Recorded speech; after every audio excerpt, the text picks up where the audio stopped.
Today on Voice of the Valleys, ladies and gentlemen, the Bolshevik Conglomerate, also known as the British Broadcasting Corporation, also abbreviated often to the BBC, has found itself in hot water at the moment with the Trump administration in the US over the deliberate doctoring of his January 6th speech to completely change the meaning of it. The standard Lefty Defenders have come out to champion the BBC's impartiality and unbiased reporting, but we'll go through why all of that is complete and utter tosh. Also, ladies and gentlemen, very sad to hear that the victim of the unprovoked attack in Birmingham, 34-year-old woman by the name of Katie Fox, has sadly passed away from her injuries. Go over all of that and how it could have been prevented, along with a couple of other things surrounding this common problem that we're seeing, particularly in England, but is coming to everywhere in the UK if we're not careful. All that and more today on Voice of the Valleys. Hey there, ladies and gentlemen. Hope we're all doing well. Hope we're all having a fantastic morning, afternoon, evening, night, wherever we are. It's your friendly neighbourhood far-right thug, Mr. George Cresswell, again, completely satirical, ladies and gentlemen. Although rapidly getting more and more radicalised, seemingly with every day that passes. But don't worry, nothing bad's going to happen. Nothing bad's going to happen. Well, plenty of bad things are going to happen if we don't do anything, but it's not like I'm going to go out and do anything tomorrow, you know. So let's not, let's not be having the prevent or having any police knocking at my door now. I'm just speaking words into a microphone, and I know that's akin to crimes against humanity nowadays, at least if you live in the glorious socialist, utopian, multicultural, diverse, republic of the UK, which used to be a kingdom but is more of a caliphate now. Got a lot of things to go through today, ladies and gentlemen. Most of today is going to be surrounding the issues with regards to the BBC and the Donald Trump doctoring of the January 6th speech, many people's responses to it. As you can imagine, a lot of the standard defenders, particularly on the left, have come out in force to defend the BBC's supposed impartiality and unbiasedness and all of this, right? We'll go through why that is obviously not the case, but if you've been paying attention, as many of you have, you'll already know that that is not the case. Although the BBC has been taking, Donald Trump's response and the response from the US have been taking flack from some people on the right as well as on the left, which was quite surprising. We'll go through a little bit about that as well. First things first, though, ladies and gentlemen, please make sure to like, share, subscribe, all of that good stuff. Make sure to go and follow me on Rumble as well. As we know, the sword of Damocles could fall on my head at any moment. And what happened recently was one of my older podcasts, well, literally the last one that I'd done, because then ITV all of a sudden decided that it wanted to claim the footage or whatever of the Alec Penstone bit. It made the entire episode, nearly 2 hours? I think that episode was nearly 2 hours long, completely illegible, and then they get to take all of the ad revenue. For a segment, mind you, this is where I do think that although copyright is obviously something which should, have quite strict enforcement to make sure people's intellectual property and make sure people's creations and actual work that they've done doesn't get stolen and for other people to profit off of. Yeah, I get that. To be able to then claim all of the revenue from 2 hours, seemingly, was it 2 hours? Let me just double check how long this actual episode of the show was. It's not that one. Yeah, it was nearly 2 hours long. The one that's titled British World War II Vet Claims Britain Today Wasn't Worth Fighting For. And because of that section of the clip, which I think was only about 50 seconds long, was the section that I played, or maybe just over a minute, they get to take the entirety of the revenue, unless obviously I take that segment out, which I have. So that's why on YouTube in particular, you won't be able to find that particular segment of the podcast. It's only the clip itself. It's none of the commentary surrounding it. But let me know down in the comments, what do you think? Anyone think that's a bit extreme about how you can have all of the proceeds, all of the ad revenue from 2 hours of political commentary, podcast, independent work, because you used one clip to highlight your point? I thought surely this would fall under free use, or I think free use, or is it free use laws? I think it's free use laws. That then they can obviously then take everything down, but I don't know, and they can take the ad revenue from everything. Let me know what you think. Let me know what you think with regards to that.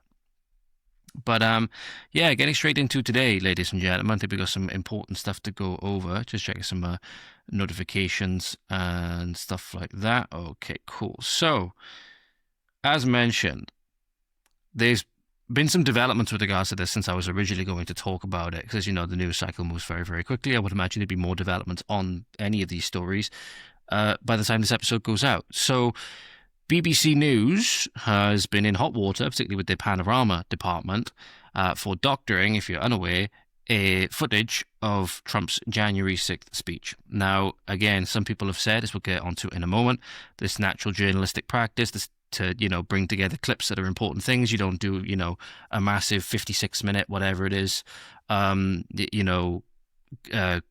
every single time. You take the bits that are important and you put commentary on them, which is what we do as well.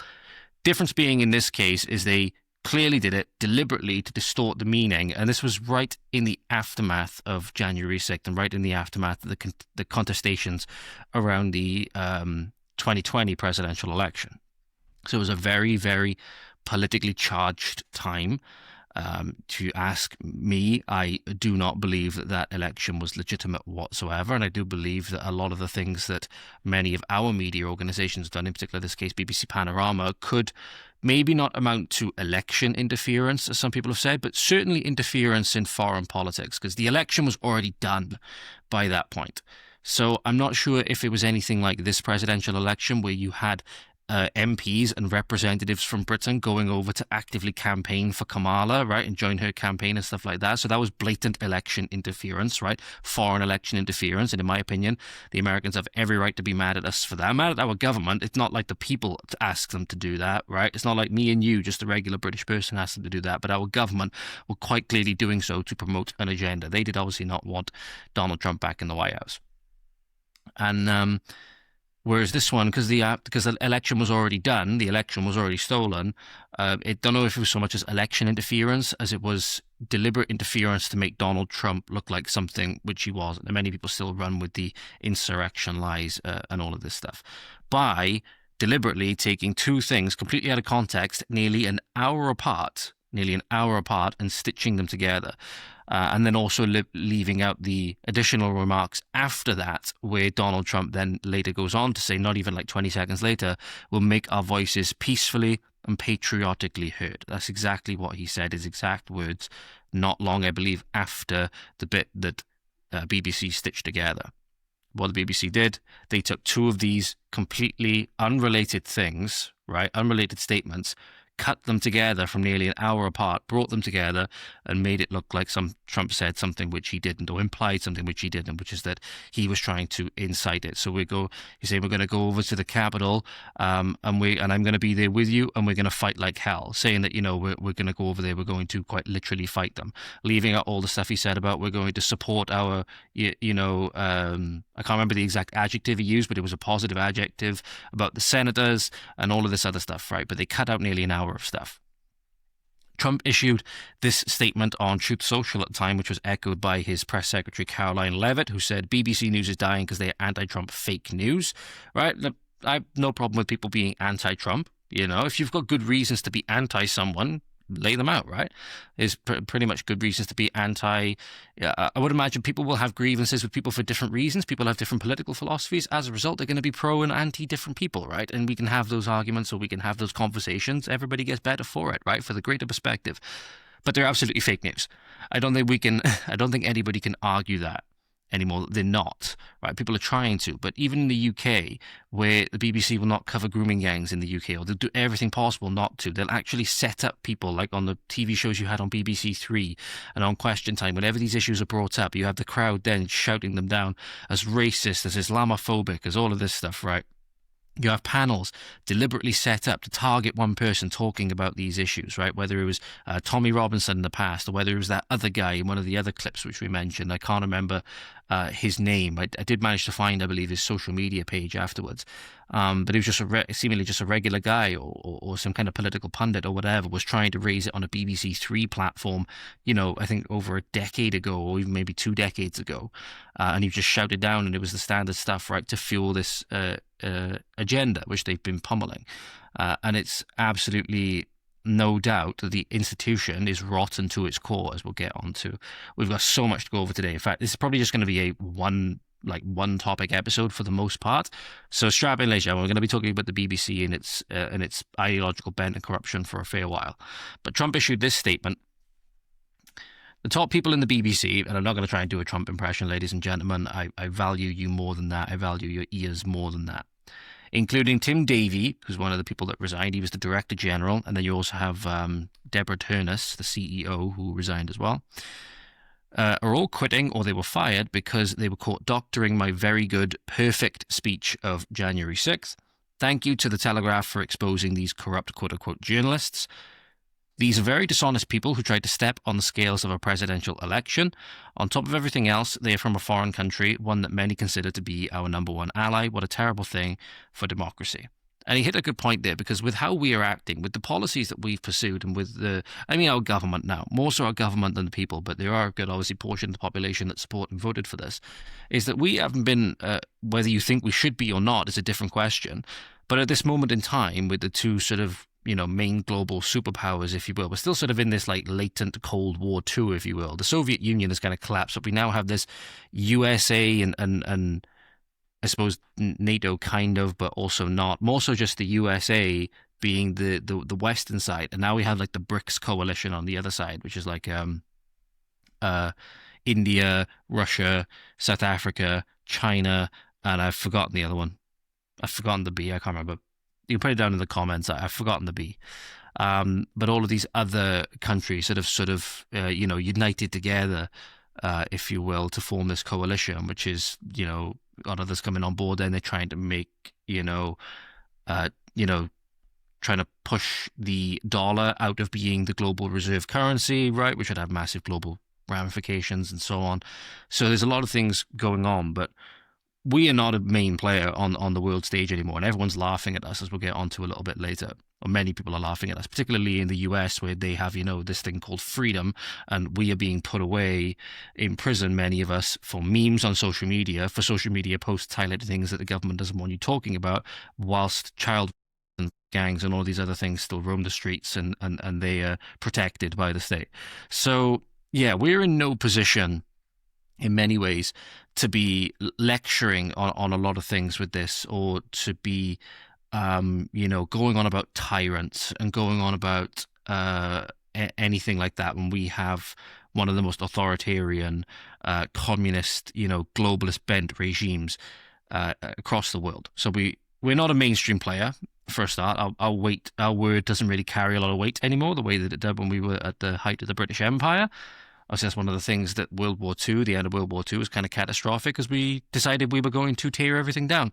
Everything that we had built over generations, we were going to systematically tear down in the name of virtue signaling. And all we have been rewarded with for our trouble is greater and greater poverty, greater and greater serfdom, generations of children being for racial reasons. We now are relegated to one little tiny island, right, which is under siege and is being colonized, and we are being ethnically cleansed and ethnocided from it as we speak, right? And the government is going along with it. Government is championing it, if you will. In less than 100 years, or in about 100 years, we went from, pretty much a world-spanning empire to not even having the entirety of this little tiny island that we always called home. It's a monumental collapse. It's a monumental collapse. And all the while we think we can point fingers anywhere else. And not to mention, the biggest thing is we did it to ourselves, right? Political leaders with this bent on appeasing foreign terrorists and diversity and multiculturalism and all of this stuff. We did it to ourselves. As a result, it's only going to be down to us to dig ourselves out of it. But so do we stop pointing fingers everywhere else, right? Maybe on the Epstein files. Maybe that's the thing you can point, because it'd be like, you're protecting foreign pedophiles, right? Or you're protecting this big global pedophile ring, which will include foreigners, because we know this, potentially is obviously the ex-prince, Mr. Mountbatten now that was implicated in it. There's, Israeli prime ministers that are implicated. Tony Blair, I think, flew on his plane. Bill Clinton is president. There's potentially royalty obviously implicated in it. And obviously Trump has still not released those things. So that's maybe one thing you can really go at him with. But seemingly for the US people, he's done a lot of good. And I think a lot of them are quite satisfied with how he has, done, whether it's on foreign policy and whether it's on domestic policy. He's done a pretty good job, I think, in the eyes of most Americans, which is obviously he's acting in the best interest of Americans, and that's what he should be doing. He shouldn't be acting necessarily in our best interest. That's what our political system is for. So again, primarily we have to point the fingers at ourselves, most definitely. But it doesn't help them when you have, for example, the BBC then, and no surprise, the BBC, after what's her name, Deborah Turness resigned, she then went on to tout that the BBC has, no institutional bias or anything like that, which everyone has biases. Everyone has biases, and ultimately you can gain a lot more respect sometimes for somebody if they're open about it, right? If they're open, I'm going to turn my microphone slightly this way, so hopefully it catch up a little bit better. If they're open about their biases and stuff like that, you can have more of sometimes an honest conversation, or at least you can understand what they're coming from. They're not trying to hide things from you, because everyone has their biases. Everyone has their biases. It's natural human nature, biggest one being in most people's eyes, and we see it in, any form of sectarianism or anything like that, is in-group preference. It's one of the strongest biases that's intrinsic pretty much to human nature, right? That really most people I think will have that in-group preference, right? Whatever characteristic it's based on, usually revolving around, ethnic and cultural factors. But then what Deborah Turness came out and said as she was giving this very hushed-y, sort of rushed interview on the street, in which she wanted to seem to get away from the press and the cameras as soon as possible, was to say that BBC News is not institutionally biased, says BBC News CEO Deborah Turness. All right? So the BBC, checking their homework and seeing they got 100%. Oh, we checked ourselves and we found that we are not institutionally biased. Like, oh yeah, we checked ourselves and found that we done no wrongdoing. Right? That's kind of what's going on here. And you have many different examples that you could point to. The doctoring of the video, which you can go check out in the last episode. The pro-Hamas stance on everything, which we'll get onto now. And many of the criticisms I see coming from some folks on the right with regards to how people have reacted to this BBC thing and a sort of champion on the BBC's destruction is because they primarily seem to be concerned with it being taken over by Zionist interests, right? I personally think you'd have a fair way to go before that was to happen, with how deeply, genuinely anti-Semitic or anti-Israel and pro-Hamas, pro-Gaza the BBC is. And for people to be worried about that right now, I don't know, maybe they have got good reason to be worried about it, right? A lot of them say that Trump is an Israeli shill and all of this stuff, but yeah, that's where a lot of the gripes on the right seem to lie at the moment, and then they seem to be coming out and being, very for the BBC, which many people would be quite surprising. But in that instance, then I can't help but just see sometimes this sort of horseshoe when it comes to politics, especially when you get to the extreme ends. They seem to not be so different from each other, at least in their methods and in terms of what they want, which, the BBC being a state broadcaster does the will of the government. Both sides, if they're looking for an authoritarian or totalitarian regime, whichever side it is, whether it's hard left or hard right, they're going to want control of that. It's easy. It's a big propaganda tool, right? It's a big propaganda tool. But here you go. So here is Deborah Turness saying that the BBC is not institutionally biased. I would like to say it has been the privilege of my career to serve as the CEO of BBC News and to work with our brilliant team of journalists. I stepped down over the weekend because the buck stops with me. But I'd like to make one thing very clear. BBC News is not institutionally biased. That's why it's the world's most trusted news provider. Why did you fail to deal with the mistakes that were made? And see my teams. Thank you so much. Right, we're going in now. Do you think that the journalists are institutionally corrupt, like President Trump says? Do you think the journalists our journalists aren't corrupt? This is where she tries to then seemingly just walk away, run away. Like, she seems to want to get away as soon as possible. Stand by their journalists. I probably would be as well. I probably would want to be getting away as soon as possible as well.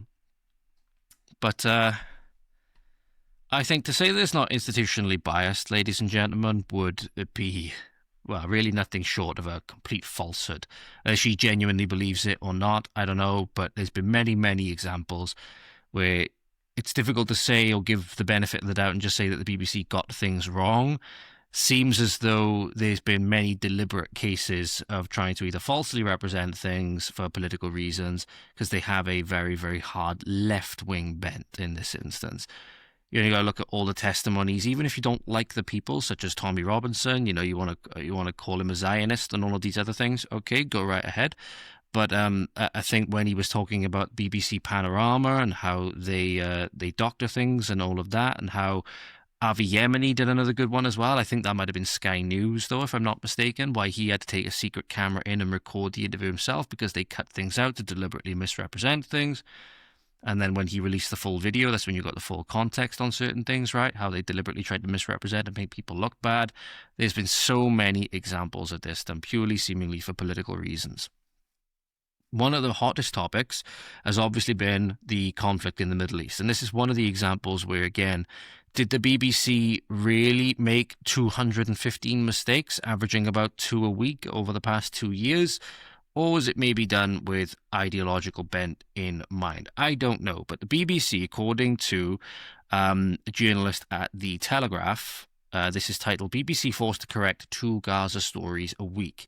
The broadcaster's Arabic service has had to make 215 corrections over the past 2 years. Just one example. 215, mind you, over the last 2 years. And obviously, very, very hot topic, because it was around this time, 2 years ago, that the war was really starting to heat up in Gaza because of what happened after October the 7th in Israel. Right? So 2 years ago on October the 7th would have been the disgusting Hamas attack, right? Whether you say, for example, or whether you have suspicions, which if I hadn't seen the evil that our government was complicit of in terms of how they were going to facilitate some of the greatest crimes against their own people that we've ever seen, right? That many people then come out and say that when the military potentially received a stand-down order and moved a bunch of people out the way and basically kind of let the attack happen, maybe as impetus to go into Gaza, I could see another government doing that because of the evil that I've seen our government do. Right, and I don't necessarily hold any of the individual Israeli people, accountable or responsible for that. Right, it's just a case again of government evil. It seems to again push political aims, because then Netanyahu's been one of the most hawkish on wanting to go in and seemingly have this conflict in Gaza to accomplish whatever aims. I don't know if it's really accomplished what he wanted it to, but it's looking like he's going to be out of power very, very soon.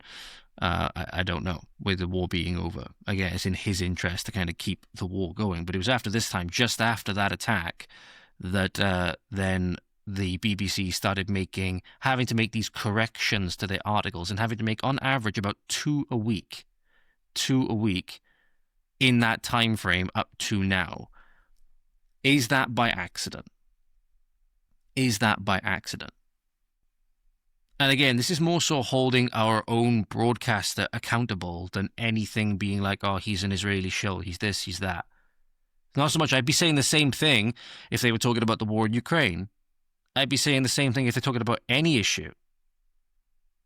Was this because they deliberately tried to misrepresent it, or did they genuinely make these mistakes and have to correct them? Obviously, stories change. I've made mistakes as well. One of the biggest ones was when I misinterpreted what Steve Law said at the Patriotic Alternative Conference, where I thought he said our children will grow up hating minorities, and that's where my then commentary stemmed from. But in reality, what he actually said was that they will grow up as a hated minority or as hated minorities. I think both of those stances, they were from different points, but I think both will be true. Both will be true, because if they grow up as hated minorities, which Steve, I think, is right about, then they will grow up, again, hating those people based on the same characteristics that they are hated, and there'll never be any kind of resolution or whatever. There'll be perpetual conflict and pretty much whoever wins, right? And I think a lot of people, they might want, remigration, especially in England, especially for the areas that have been colonized, right? And a lot of these people in these areas are then heinous crimes to us as people for racial and religious reasons, which have to be dealt with. These people live by the sword. You know what they say about living by the sword. Makes you think, again, for the attack on the synagogue, right? I know I'm just tangentialing a little bit away at the moment, but the attack on the synagogue, they called in the NHS. They called in the NHS, yeah. They called in the SAS. They called in the SAS for the attack on this mosque. Why can they call in the SAS to rescue girls from ends? Why are they not calling in the SAS to deal with these problems now? Why are we not using our military to deal with these problems now? Tells you a lot, doesn't it? Tells you a lot. But I kind of lost my train of thought for a moment. I'm going to pause it a minute whilst I try and get it back. Yeah, I got it. So, like I was saying, but a lot of people in these areas, who many people would say, we don't want them in our country or whatever, for whatever reason, right? We don't want it in our country for whatever reason. But a lot of them necessarily haven't committed, crimes whilst they're here. You wouldn't want them being treated the way, at least in my opinion, you wouldn't want them necessarily being treated the same way that you would treat like one of the gangs that were preying on our children for racial and religious reasons. Okay, somebody that's come over from one area of the world and maybe just, set up a shop and just trying to make a living. Maybe they wanted a better life for themselves. And, but the thing is, people of Britain, the British people, have consistently rejected the level of immigration that they were exposed to. And they were basically just told to shut up and they're racist and all of this stuff throughout all of their generations. And it was pushed on them, forced on them, forced on them, forced on them. But the people coming over didn't necessarily push that on them. It was the government that was pushing it on them. So that's where, again, I think a lot of our ire should be obviously ultimately push back at our own government, push back at the government. They're the ones that are ultimately responsible. And the person who came here, again, genuinely looking to make a better life for themselves or whatever, and is, you could argue should never have been allowed here, and that should still be resolved, right? Is why I think, again, for every person up to a certain point, especially since like the 1990s at the very least, right, or certainly since the 2010 Conservative election, that even people who came here legally, I don't think you can make the case that they're here legally because the system that they came on was illegal, because it was a system that no British person voted for, right? It was a system that no British person voted for. I don't think those people should be treated the same if we're going to go with this, full remigration push and so on, especially. I don't think they should be treated the same as heinous criminals who have done heinous things, for example, to young girls, or, have terrorist ideology and all of this other stuff. I think you can treat those people the same, even if the ultimate outcome of remigration or mass repatriation, whatever name you want to use, whatever term you're going to use, is going to be ultimately the same, where all of these people are made to go back to the respective lands where their ancestry and heritage is and where they call home, right? I think you could treat people differently based on what they've done since they've come here, especially if they come here legally, right? Especially if they come here legally, you can treat people differently and not have them all then treated the same way, the way that you would treat, for example, one of the grooming gang, child, versus the person that came here and just opened up a store and has done nothing but just tried to make a relatively good life for themselves, right? And you could make the argument that they shouldn't have been allowed to do that because they never should have been allowed to come here. Okay, I don't think we should be treating those two people the same, is the point. So again, that's a little bit of a tangential. It's a little bit of a tangential. I'm not sure why I got onto that tangent, but that's the sort of way that I'm thinking about it at the moment. A lot of the people that have come here and done heinous crimes, I think we should just simply be making examples of, right? I think we should be just making examples of as a warning to other places and other governments around the country that are taking advantage of this open borders agenda to funnel through all manner of people. It could be terrorists coming through, drug smugglers, human smugglers, all the rest of it, right? Send an example to them using these heinous criminals. And I send an example to the world being like, no, we're done. We don't want any more of this here. We want our own people. We want our country back, right? The English want their country back, Scottish want their country back, Welsh want their country back, Irish want their country back, Northern Irish, etc. And we're done playing nice in many instances. But then again, you can treat people, again, based on what they've done since they've come here. Many of them, you can, decide to treat some of them a little bit more dignity than others that, should be afforded to them. Even if ultimately the ends are the same.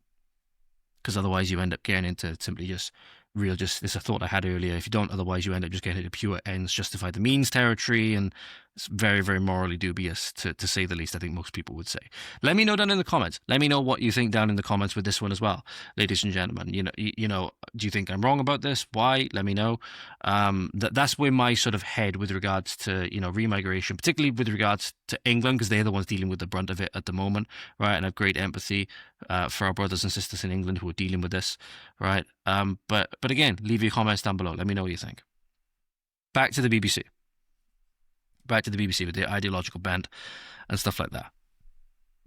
as I said, with our British broadcaster making over 200 changes and corrections and clarifications over the past 2 years on stories that were found to be biased, inaccurate, or misleading. Figures follow a week of revelations by the Telegraph of one-sided reporting at the BBC, disclosed in a 8,000-word dossier compiled by a whistleblower who also accused BBC Arabic of choosing to minimize Israeli suffering in the war to paint Israel as the aggressor. Obviously, Israel in this war were indeed vastly more, technologically advanced and much more capable of inflicting, great casualties and great damage to buildings and so on. There are many areas of Gaza that have just been completely leveled to the ground, right? It's been absolutely horrendous. I hope that, it's weird. You see talk of a ceasefire and then it seems like the next day it's like either Hamas has broken it or Israel's broken it or whatever. There's just, again, a lot of innocent people just getting caught in the actions. It's a bit like what happens when our government does something. It's never really the government officials in many ways that suffer the major consequences. It's just the regular people. I think we can have just natural human empathy and humanity, if you will, for those people. And I hate the fact that many of them will use it as impetus, seemingly both the Israeli government, right, to push more of these people into Europe and so on. And then our governments will reach out to some of these people who are some of the most radicalized people on the planet, right, don't like us by any means, and just bring them in open arms to our communities. And it won't be their communities. We saw with the Greens councillor recently who had a plan for 600 military-age men, quote-unquote asylum seekers, to go into her community, and she was like, no, I don't think we can have this because I don't think it's going to be safe for my community. It's like, funny when it happens to your little lovely shire, isn't it? But Angela Epstein, who is the winner in this case of the Unfortunate Surname Award, nearly wept in Tim Davies' office over BBC anti-Israel bias, which I think is quite well established at this point. Gary Lineker, I believe, was allegedly have been to retweeting things or reposting things, basically insinuating that Jews are rats and all of this stuff, right? You have this person then, Angela Epstein, who was apparently weeping in Tim Davies' office over the bias. If the broadcaster is to have any hope of regaining credibility, its leadership must find its backbone. And ultimately, it just comes down to reporting the truth. I think it just comes down to reporting the truth, no matter what it is. The truth will stand tall on itself, no matter what. But I think it was Matt Taibbi was one of the ones, saying that it's the facts lead the way. Basically, the story is king, but the story has to be reliant on the facts. It will get found out sooner or later, right? We'll get found out sooner or later, as obviously it was found out that they had to go and correct over 200 of their articles. Situation arose following an email I had sent to the Director General in an entirely personal capacity and at a moment of bleak despair. This was at the end of 2023. Despite the atrocities of October the 7th, the Jewish community was bleeding. Anti-Semitism in the UK was spiralling, oxygenated, I and many fellow Jews felt, by the BBC's skewered anti-Israel coverage. Writing to vent my own feelings, I asked Davey to come and address the Jewish community directly in Manchester, where I lived. Since the Jews in the north are far from London and BBC accountability, were feeling especially vulnerable. To my credit and amazement, he replied, following further details and out of decency or tick box obligation, probably both. He agreed to meet me. When I made the case in his office, he seemed at first inscrutable. Was it the cracking in my voice or the fact that I was fighting back tears that made him relent? I can't verify. Either way, Davey promised that though he couldn't attend such an event in person, he would send senior executives. And I'll link this article down below, ladies and gentlemen, but this is some of the effects that have been felt by some at, again, what has been alleged to have been BBC anti-Israel bias. And there's another case of it as well. Now, this is from Al Jazeera, this next part, so I would also take this with a grain of salt, right? And the clips will be all down below. Maybe you can know more, maybe you know more about these than I do, for example. Maybe you can add some extra context to them.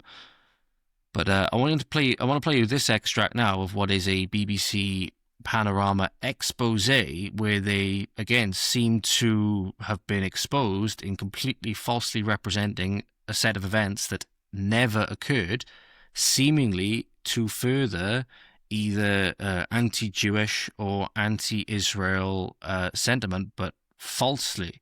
It's really weird. I'll just let the clip play, ladies and gentlemen. It'll speak for itself. Description of Marks and Bird's disciplinary interview features in the documentary. The interview is conducted by Ben Westerman, a party official who is Jewish. Harassment generally. Ben Westerman received dozens of complaints. While interviewing one member, he was confronted with the very anti-Semitism he'd been investigating. And we finished the interview. Person got up to leave the room and then turned back to me and said, "Where are you from?" And I said, "What do you mean, where am I from?" And she said, "I asked you, where are you from?" And I said, "I'm not prepared to discuss this." And they said, "Are you from Israel?"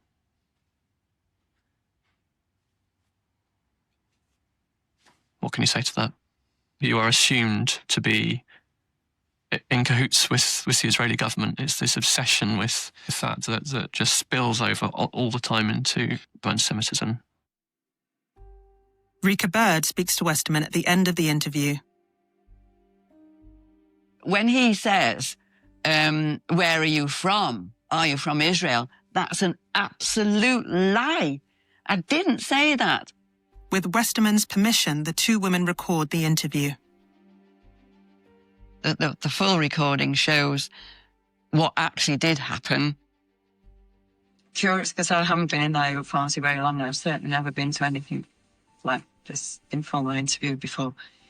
So I'm just curious about, what branch are you in? I don't think that's relevant. Okay.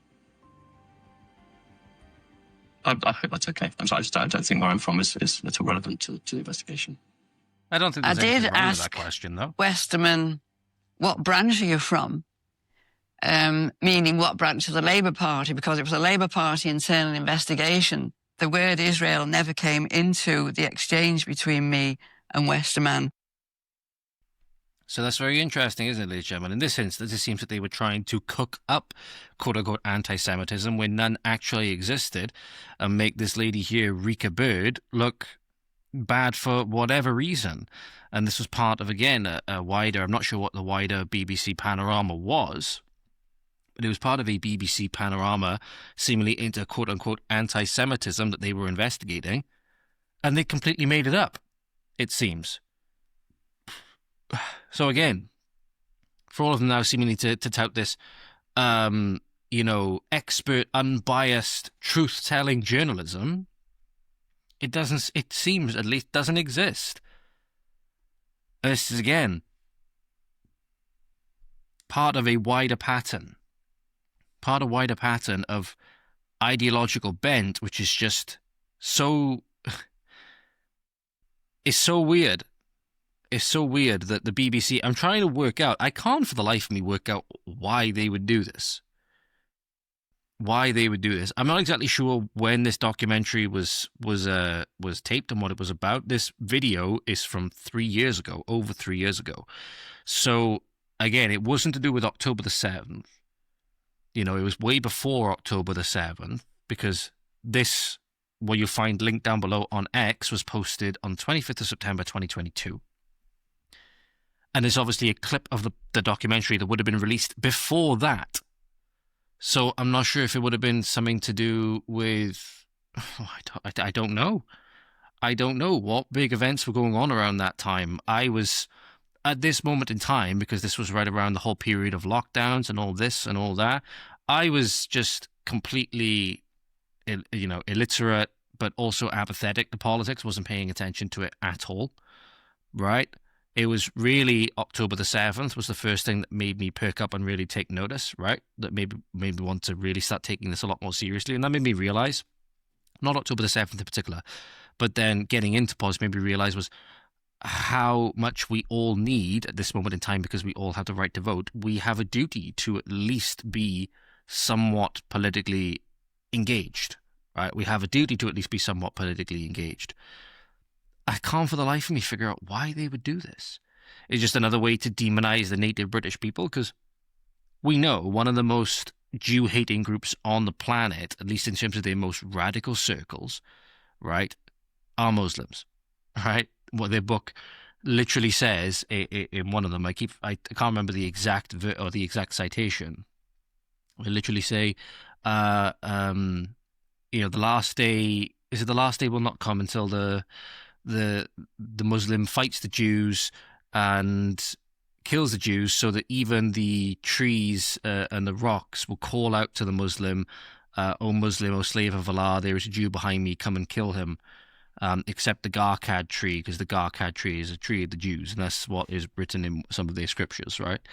It's why a lot of their conflicts in this area of the world are very religiously motivated, right? But seemingly they wouldn't do this because the BBC have the very same ideological bent that protects those kinds of people, right?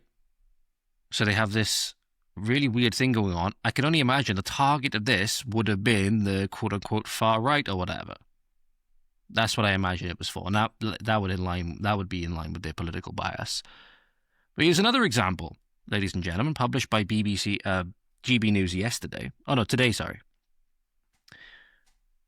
BBC staffer admits workers pressured to apologise for being white and middle class as bias crisis deepens.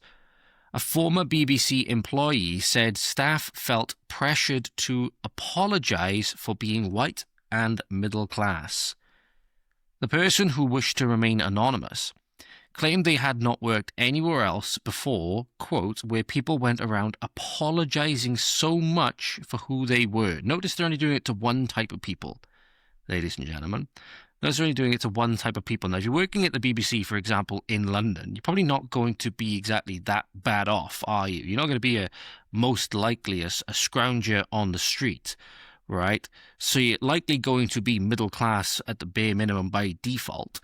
And obviously you have no control over being, white and being of the, seemingly at least, of the native ancestry of these lands. And your employer now is making you feel as though you need to apologise for that. They would never do it if it was any other ethnic characteristic or any other kind of quote-unquote minority. They never would, right? Obviously, that's obvious. They told The Telegraph, culturally, it also became a place where you felt you had to apologise for being white and middle class. You felt your privilege very keenly. And the person even said, I generally think that's a good thing. We should all be more aware of how good we've had it, but there is a point where experience and authority should hold sway, regardless of whether it's coming from someone white and middle class. Yeah, compared to other areas around the world, we do have it quite good, but that's not because it's simply fallen into our hands and we haven't earned it. It's our ancestors that cultivated this land for generations, and it's a lot of them have been our good people that have come up with inventions and all manner of other things, right? It's not been something which have just fallen out of the sky and been given to us as this gift. We've worked hard for it. We've worked hard for it, and so we know we owe nobody any apologies. We owe nobody any apologies. And a lot of the time, when you look at other areas around the world now where they're less developed, should we say, a lot of the time it seems to be by choice. I know that's unpopular to say. Why is it, for example, that in areas of Africa or wherever else, that when such as Rhodesia, for example, when Rhodesia was taken over and lost lost its statehood, one of the first things these groups do, often these communist bent groups, is that because the roads and the technology and all of this stuff are symbols of the white man, they go and dig them and tear them up. And then they're like, oh, but we can't do anything now. We have no roads. What are we going to do? And then our governments funnel them billions in foreign aid, which obviously is a massive scam anyway. So they tore down the things that we built, right, which we left there, We were on this massively suicidal, empire collapse. That's what we were focused on. And we left all of them there, and they started digging them up and then complaining that, oh yeah, we don't have roads and we don't have infrastructure and we don't have technology anymore. And oh wait, they seemingly have not got to the point yet where they can recreate it themselves. But yet, people from these areas supposedly made everything. You need Mr. Beast to go over and funnel however many millions or billions, however much it was, into simply building wells. These people haven't figured out, as our ancestors did generations ago, how to get running water and clean running water, it seems. There's something deeply wrong here. There's something deeply wrong here. We worked hard. We didn't have it easy by any means. We have it comparatively easy now. But that doesn't mean we have to apologize for it. Remember, you stand on the shoulders of giants if you come from the native ancestry of countries like this. You stand on the shoulders of giants, but that comes with duty. That comes with duty to uphold it and defend it and to take a bit of pride in it. And that does mean not apologizing for being quote-unquote white and middle class, or white and white full stop. You owe nobody any apology in that regard. Now, there's some good examples, and we got some more to go over now as well, and more examples as well about how, again, we want to put across this big thing that we are so tough and the BBC is so good, and, all of this in especially the anti-Trump sentiment, which is just making others who are far bigger players on the world stage, holding a lot more cards than we do, just laugh at us. And in many instances, you can't blame them. We'll go on to them later. But the standard defenders have come out, right? Pardon me. The standard defenders have come out, like Emily Thornberry and Ed Davey, to defend the quote-unquote impartiality, unbiasedness, and, unfiltered truth-telling of the BBC. So there have been no end of statements coming out. Emily Thornberry saying, across the world, the BBC is recognised as the best source of impartial news reporting. It's not perfect, because nothing made by people ever is. However, in these days of deliberate lies, manipulation, and populism, it's a beacon of truth, and Britain should be proud of it, and we are. No. Why would we be proud of an organisation that covered up for gangs when they could have known about it? Why are we proud of an organisation that won't take stories forward involving babies dying in hospital, as Victoria Rickson is trying to attest to? Why do we take pride in this organisation that's been nothing but anti-British, anti-white, anti-Western, anti-European, anti-freedom, hard left communist bias for generations, at least as far as back as I can remember? Why would we be proud of it? Why would we be proud of it? One of the biggest sources of misleading people across the world. And like with anything, ladies and gentlemen, that these people say, it's everything that they accuse you of. Deliberate lies, manipulation. As if these people are in any way able to say, or again, any way credible enough to say anything about deliberate lies and manipulation.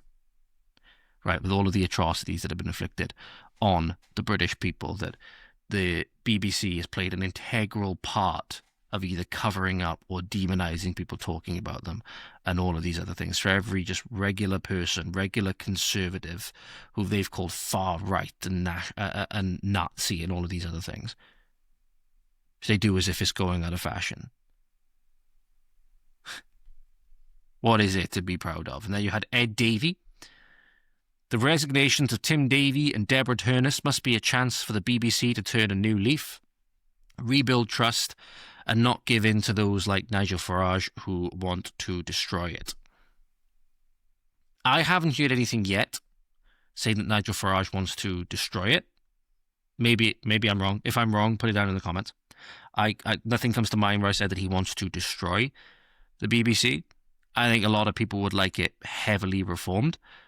I don't see at this point anything really big that we have to lose by losing it. These people just want to hold on to it because it's their main source of propaganda, and it's also their main source of forcing people to pay to be propagandized and pay to be ideological indoctrinated. Because if you go anywhere else, ladies and gentlemen, the concept of paying a license fee for your television, of paying for the political propaganda that the state puts into your mind is completely alien. I don't even think North Korea has thought of that one yet. How, dystopian and how just taking the piss that is, how taking the piss the license fee is, how you are paying and forced to pay, mind you, not just you are willingly doing it. You are forced to pay to be lied to. That is nuts. You go anywhere else in the world, that is absolutely nuts. But if the BBC is so good and it's so impartial and it's so unbiased and it's so truth-telling and its journalists are so good, why does it need to turn over a new leaf? Why does it need to turn over a new leaf? Quite clearly, the leaf that it's on is good. So why does it need to turn over a new leaf? We must stand up for a strong, independent BBC to stop Trump's America from becoming Farage's Britain. Ed Davies saying this, which now this post now has over 1.1 million views, and the like to comment ratio is nearly, I think, about half as many comments as it is likes, which is kind of nuts. But you have him saying about a strong, independent BBC, quite clearly forgetting what independent means, ladies and gentlemen, because you could never have a state media organization that is truly independent. And that's why I think, regardless of wherever we end up going in the future, if it ends up going to the other political extreme, you'll probably see similar things, potentially like cracking down on independent media and stuff like that, the same way that the state is currently doing. Wouldn't surprise me. Wouldn't surprise me. But you'd never be able to get an independent BBC for obvious reasons. That is the state media. And if it's state media, it can never be independent. That's the whole thing. If it's state media, it can never be independent. But Ed Davey then went on to even write to Keir Starmer about these things, where he said, and I'll actually bring part of this up on screen for you as well. Zoom in just a little bit. Actually, no. I'll bring this in I'll open the actual thing in a new tab at the moment. There we go. So, first thing he said was, he wrote this on Monday, the 10th of November, 2025. President Trump's assault on the BBC, which is assault on the BBC is now, the term we're using to describe accountability, right? Accountability is a serious threat to our national interest. I'd argue the BBC is a serious threat to our national interest in its current state anyway. And I urge you to join me in standing up against it. The BBC belongs to everyone here in the United Kingdom, unless obviously you're of the wrong political persuasion, unless obviously you want your political views represented, ladies and gentlemen, but they are views that the BBC and the state disagrees with, in which case never going to get any, real airtime other than when you're just being demonized or the subject of a Hope Not Hate Panorama investigation. So quite clearly, it does not belong to everybody. It belongs to everybody with the correct politics. And it is important, distinctive. We should be incredibly proud that the UK is home to the world's #1 source of trusted news. I can't help but think that's just repeating a lie so much that they want it to be true, right? I don't believe that in the slightest. Something that strengthens our democracy. Are we really gonna go down that route? Are we really gonna go down the route of strengthening our democracy when we're importing voters to outright, replace the vote of the British person? Are we really gonna go down that route, Ed? The strength of our democracy was also enhancing a power to uphold our values around the globe. I don't think we have good values at this point in time. I think that's why the rest of the world is resoundingly rejecting them. Aside from the communist countries and stuff like that are trying to take advantage of us as best they can. As a public service broadcaster, as I should say, as a state service broadcaster, the BBC has an important, distinctive and vibrant role to play in the UK's cultural and media landscape, helping to boost growth and create jobs. We cannot afford to let it be destroyed by Donald Trump and his allies. So you go read the rest of it as well. Again, the endorsement of GB News, you could say, was maybe, not the best, right? because then it looks like, again, they're seemingly endorsing one state media over another, right? And it's just like, either way, they seem to be state media. GB News being accused of, controlled opposition, stuff like that, right? So, but attacking its journalists as corrupt, when we've seen plenty of evidence for it, right? A lot of it is just true. And a lot of it, the reason why these people are so angry, ladies and gentlemen, is because they thought they were untouchable. They thought they were untouchable. And for the first time, it seems they're suffering any kind of consequence, suffering any kind of accountability. And that's what they don't like. That's what they don't like. It's the accountability that they don't like. And that's just why a lot of them are now rallying around the BBC and saying all these lies about it. You can actually be pro-BBC and saying that you actually want the one media at this point that is truly still, British owned and for the British state, right? And you could say that because the British state has problems, and that's why the BBC has problems and whatever else, but you still want, the state to have a media and stuff like that. I understand why people would say that. Maybe that's, you can, debate and so on. It seems that they have similar things in the US, but they don't seem to have one big state broadcaster. Obviously, you have the press secretary, but then you have Fox News and other organizations on the right, and then you have MSNBC, and MSDNC, but then MSNBC, and CNN and The View and all of these other things on the left. So as far as I know, in America and places like that, you don't have this one state broadcaster that you pay to be indoctrinated by. Very, very totalitarian indeed. There's an argument you could make that maybe we'd be better off without it. Certainly in the past, the BBC has not done, very good job, it seems. It makes you think, why are we paying for it if it's not fit for purpose? Again, you can add that debate if you will. You can ask those questions and whatever else. Eva Santina, typical boss babe feminist until she has any kind of pushback or accountability for the things that she says, right? In which case she then goes crying about misogyny and all manner of other things. Has quote posted another journalist called Lucy McDade, who quote posted her. The BBC, this is what Eva Santina said originally, the BBC should have held fast on editorial decision regarding Panorama. Journalists always splice together the most important lines of a political speech. Moral panic over general practice. Ridiculous. And then Lucy, who, by the way, is, as far as I know, a journalist in her own right, political correspondent for ITV West Country, and previously ITV News and ITV News Politics, quote posted it and said, journalists should never splice together elements that fundamentally alter meaning. And this is an important clarification, which is true. And then Ava, again, trying to make sure she got around and play like she didn't see the part that Lucy said, which is actually important. Lucy clarifying in the comments that she edits packages together all the time. She then claps back and says, hi, Lucy, packages are spliced together elements, or do you run 56-minute Donald Trump speeches in their entirety on ITV West Country? Deliberately ignoring, for obvious reasons, the point where she said that fundamentally alter meaning. And changing the meaning of what Trump said was the ultimate goal.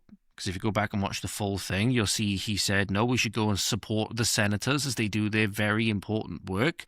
And later on in the speech, after the bit that the BBC spliced together, he then says, you can go peacefully and patriotically make your voices heard. So at no point, and that's why there were no deaths on January 6th other than Ashley Babbitt, that you had the BBC deliberately changed the meaning of what Trump said to make it seem like he incited violence when he didn't. So that is an important point that Ava has seemingly just pulled her hat down, her metaphorical hat down, to pretend that she's blind and she can't see the important point that Lucy raised, which is, yes, edit things together. We cover clips on this show all the time. I don't actually edit those clips together. They're clips that I grab often from online, whether it's YouTube or whether it's X, predominantly it's X, right? Because I can just bookmark them and come back to them later. So we go through clips all of the time. And sometimes those clips would have been spliced together, right? I can only hope that the people who I'm reviewing the clips of have engaged in journalistic integrity.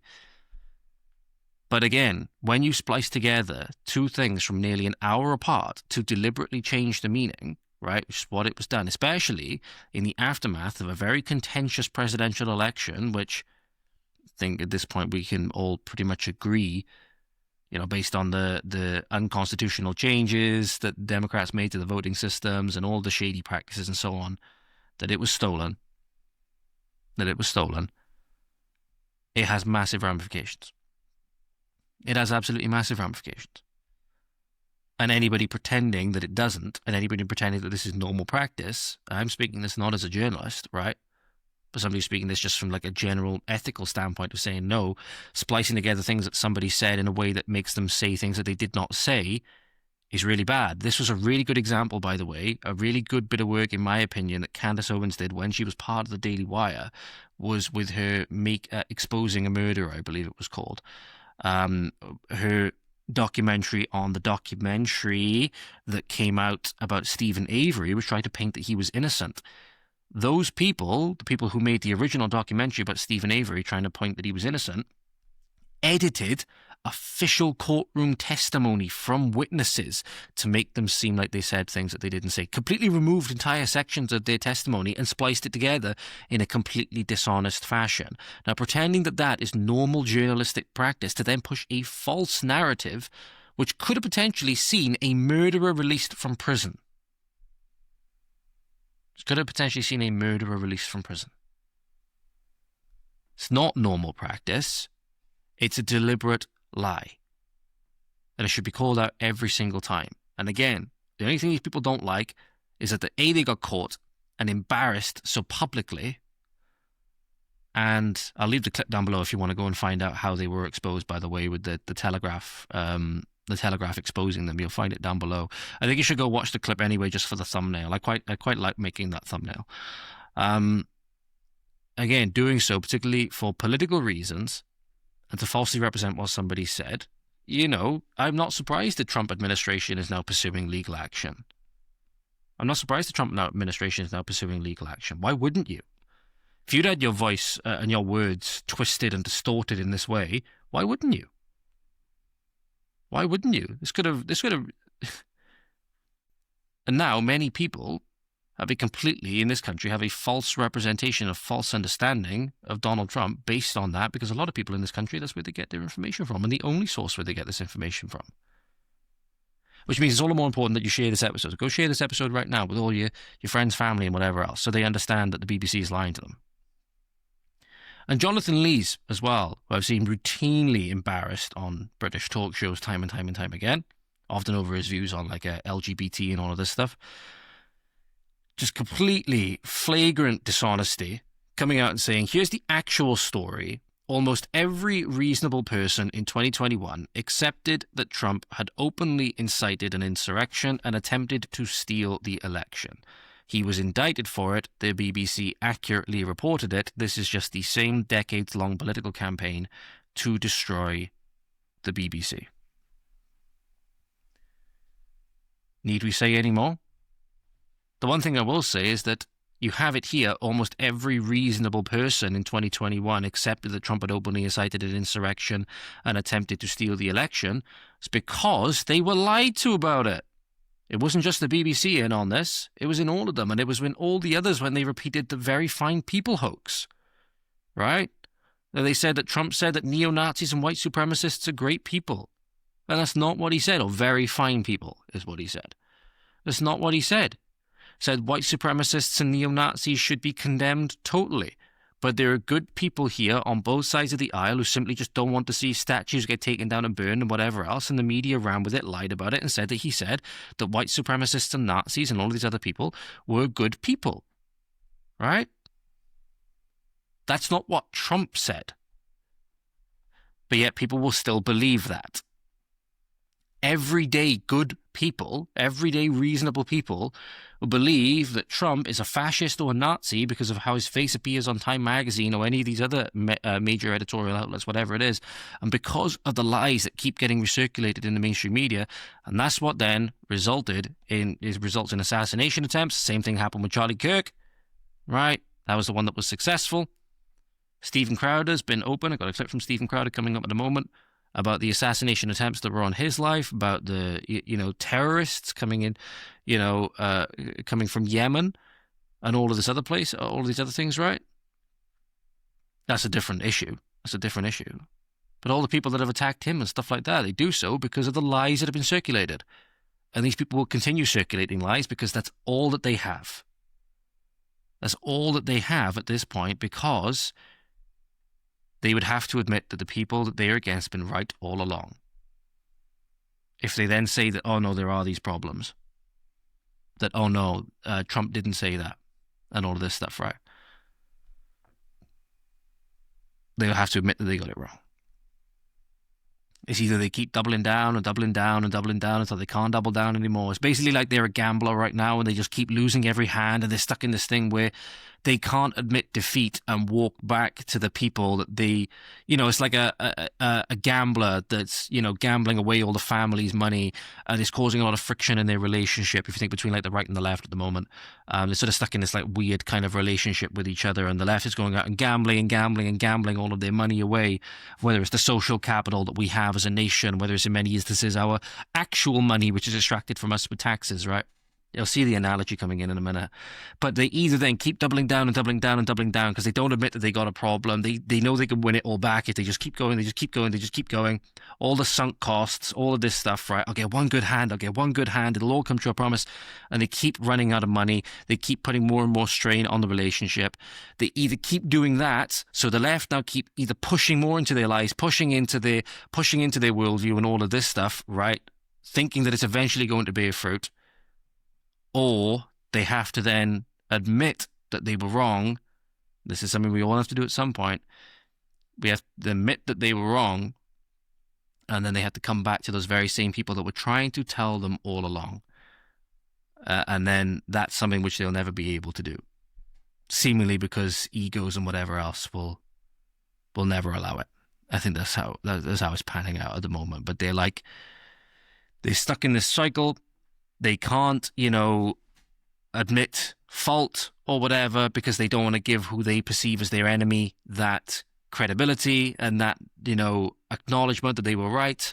So they'll just keep burying themselves into the ground more and more and more. But in this instance, because we're all trapped in this together, right, and people are being forced to pay the license fee, and we're all forced to pay the same, people are forced to pay the same taxes depending on obviously how much they earn and all of this stuff, right? They're getting dragged down with it as well. In many instances, things that people never asked for. Maybe these people shouldn't be at the reins anymore. Maybe they've shown that they can't do it. Now, there's another example here, as we'll get onto in a moment. I've just got my things mixed up a moment, so I just want to go over this first. There's one other thing I want to go over before we get on to the fact that everyone else in the world is pretty much laughing at us. Everyone else in the world is pretty much laughing at us. We've got a couple more examples of BBC to go through as well. You might have heard this name before. Mariana Spring. Mariana Spring was the BBC's disinformation reporter. She was BBC's disinformation reporter who got the job after she applied to code a story saying that she had worked alongside Sarah Rainsford, a BBC foreign correspondent for the broadcaster's coverage of the 2018 World Cup in Russia. Only problem is, ladies and gentlemen, the BBC's disinformation correspondent, disinformation journalist, disinformation reporter lied on her CV. How interesting is that? Mariana Spring, who was part of the corporation's fact-checking unit, was accused of displaying the opposite of integrity early in her career. So this is the kind of stuff we have now where our disinformation experts are seemingly putting disinformation on their very CVs that they're using to get their position in the disinformation department. Ladies and gentlemen, the BBC's disinformation correspondent is facing accusations that she has previously embellished some experience on a CV. This may have developed from now, ladies and gentlemen, because this was 8th of September 2023 that this was exposed. As I mentioned, she applied to code a story saying that she had worked alongside Sarah Rainsford However, when Natalia Antalava, the editor-in-chief of Coda Story, checked the claim and discovered that the young journalist had only met Miss Rainsford for a few social occasions or in a few social situations rather than having worked with her. So what happened was is that this person, who was applying to eventually be, or was later on the BBC's disinformation team, applied to another outlet saying that she'd worked with this person from the BBC, a BBC foreign correspondent, when she never had. She had only briefly met her in a few social situations. When she was questioned on it, she then sent an apology email to the editor, citing her own awful mismanagement, so she admitted that it was true, essentially, assuring her that she was a brilliant reporter still, though. She couldn't report her CV accurately, however. And then she said, I've only bumped into Sarah whilst she's working and chatted to her at various points, but nothing more. Everything else on my CV is entirely true. Now, obviously, I don't know at this point, if that is actually true, because you have to exercise extra scrutiny there. You think, oh, hang on, this person's lied about this. What else are they going to lie about? You think about the BBC have lied about having a disinformation reporter that, you think the disinformation unit's full of integrity and all of this stuff. They lied on their CV early in their career. And given the way that the BBC have turned out, do we really think that these people would have turned over a new leaf? No. Seems that they didn't. And it only gets worse as well, because somebody posted this recently as well, which is an extract of another BBC programme, which I'll bring up on screen now. I'll bring up on screen in a moment.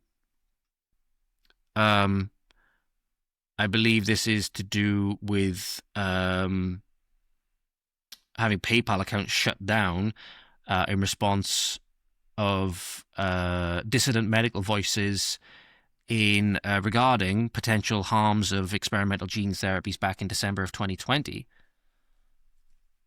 Mariana actually appeared in this Panorama episode as the BBC's flagship disinformation reporter, according to Phil Wiseman at Oracle Films UK.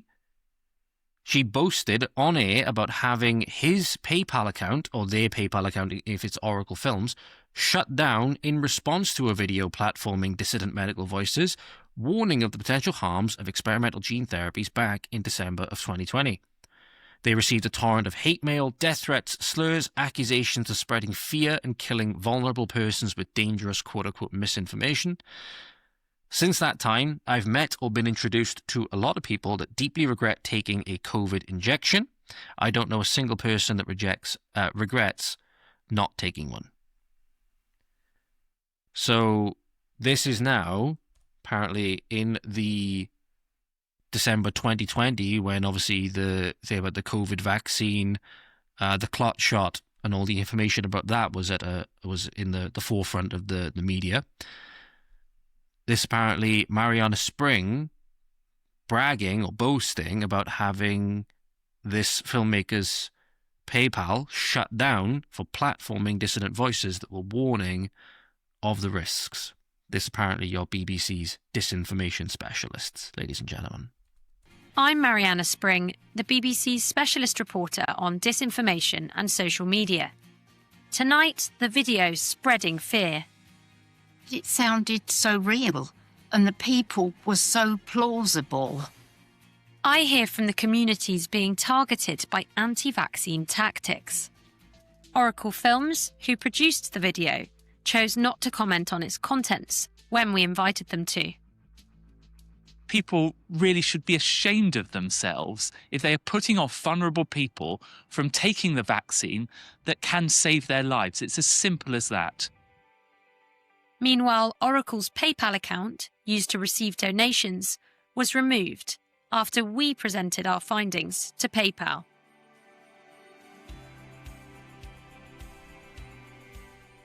As the vaccine rollout continues apace, what happened to some of the people I met during my investigation?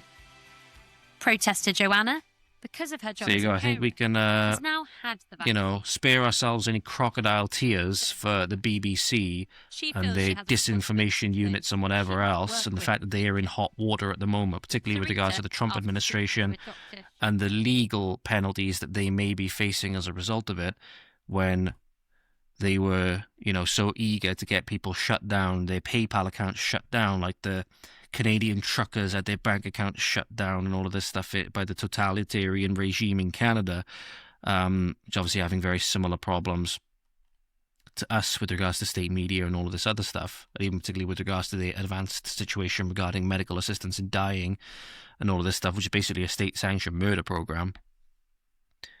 I think we can, when we go on about the beloved BBC and Trump's going to destroy it and whatever else, think we can, not exactly be too upset given the level of ideological rot that exists within this organization. And we've got a lot more to go through, ladies and gentlemen. But one thing that should be noted is because of this with the BBC, because of how we are blatantly, as in we as the government now, not necessarily we as the people, but they do have quite a bit of support, it seems, and making ourselves a laughingstock on the world stage, because we still think we're the big shots, we still think we've got the empire and whatever else, and our word carries weight and all of this stuff. And we can push people around and all of this stuff. We have one of the weakest, most effeminate prime ministers in history that is routinely, seemingly bullied by Donald Trump on the world stage, right? Whether it's tackling free speech, or whether it's when he called Keir Starmer seemingly forward to the podium and then turned his back on him and ignored him, and then Keir Starmer had to sheepishly walk back to stand by, I believe it's like Emmanuel Macron and whatever. We're not the big dick in the changing room, and we have to accept that at this point, right? Not saying necessarily that we couldn't ever be again, but at this moment in time, we've got to work with what we've got. No, I think more about the motion of the ocean. You get what I mean? I don't know where this analogy is going. I'm going to leave it there, or where this euphemism is going. But when you see all of these things now, like anti-Trump demonstrations and all this stuff, particularly from like the hard leftist, which, some of them look like they need to get a good hearty steak in them to make up their protein intake and all of this stuff, we make ourselves a laughingstock on the world stage. Now, I want to show you some examples of that, ladies and gentlemen, about what it's like to have true freedom, which we seem to have wanted to turn our back on in many ways. True freedom particularly in terms of freedom of speech and freedom to bear arms and all of this stuff, right? That now we are being laughed at, and the people that are laughing at us, that we think we can talk about how things should be, right? And we think we can criticize them. Are by saying, why would we take any advice from you? You value freedom zero, right? And we're just going to laugh at you as your country descends more into a colonized, conquered hellscape.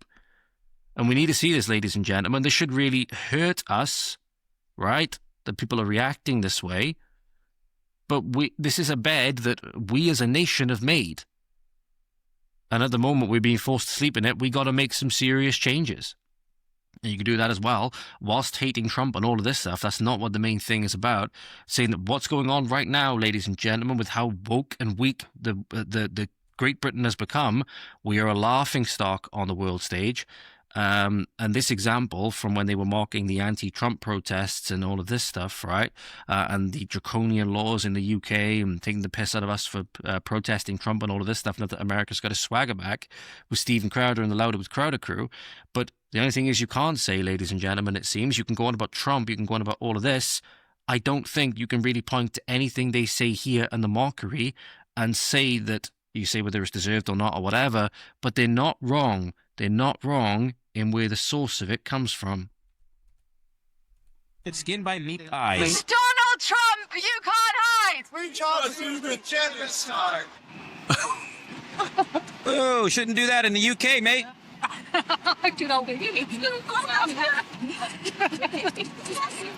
Well, the protest is about challenging the kind of the official line that that's coming from our government, that Trump is welcome here. There's a lot of anti-Trump sentiment. He is. Pause. Yeah, there's a lot of anti-Trump sentiment. He insults people. He came here, he called me a fetus. That's not right, is it? I'm not a fetus, I'm a grown man. I'm not a child.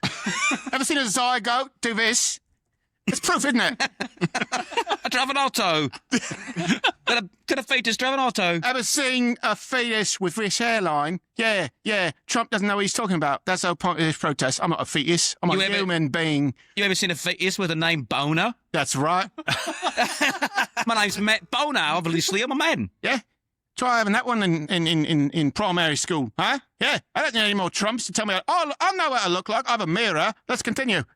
Yeah, there's a lot of anti-Trump sentiment. He is the leader of one of our closest allies. Right, I'll pause there because you can see that already some of the things which is saying here, like, depending on what sort of characteristics the person has, what sort of things we're going off of, you could get potentially, especially with the audience that Steven Crowder has, he's obviously a very popular podcaster and host in the US, you could very easily see yourself thrown behind bars in this country, especially if we go with some of the other, jokes and stuff like that, which we'll go over in a moment. But this is the thing, because we become such nanny state, because we become such conquered, subservient, and imprisoned, if you will, people to our government, and then we think that we can tell the rest of the world how to be. We think that we can tell the rest of the world how to be. It's not gonna happen. And we're just looking like one of the other annoying, petulant kids at the kiddie table. And really, do we want to be that at this present moment in time?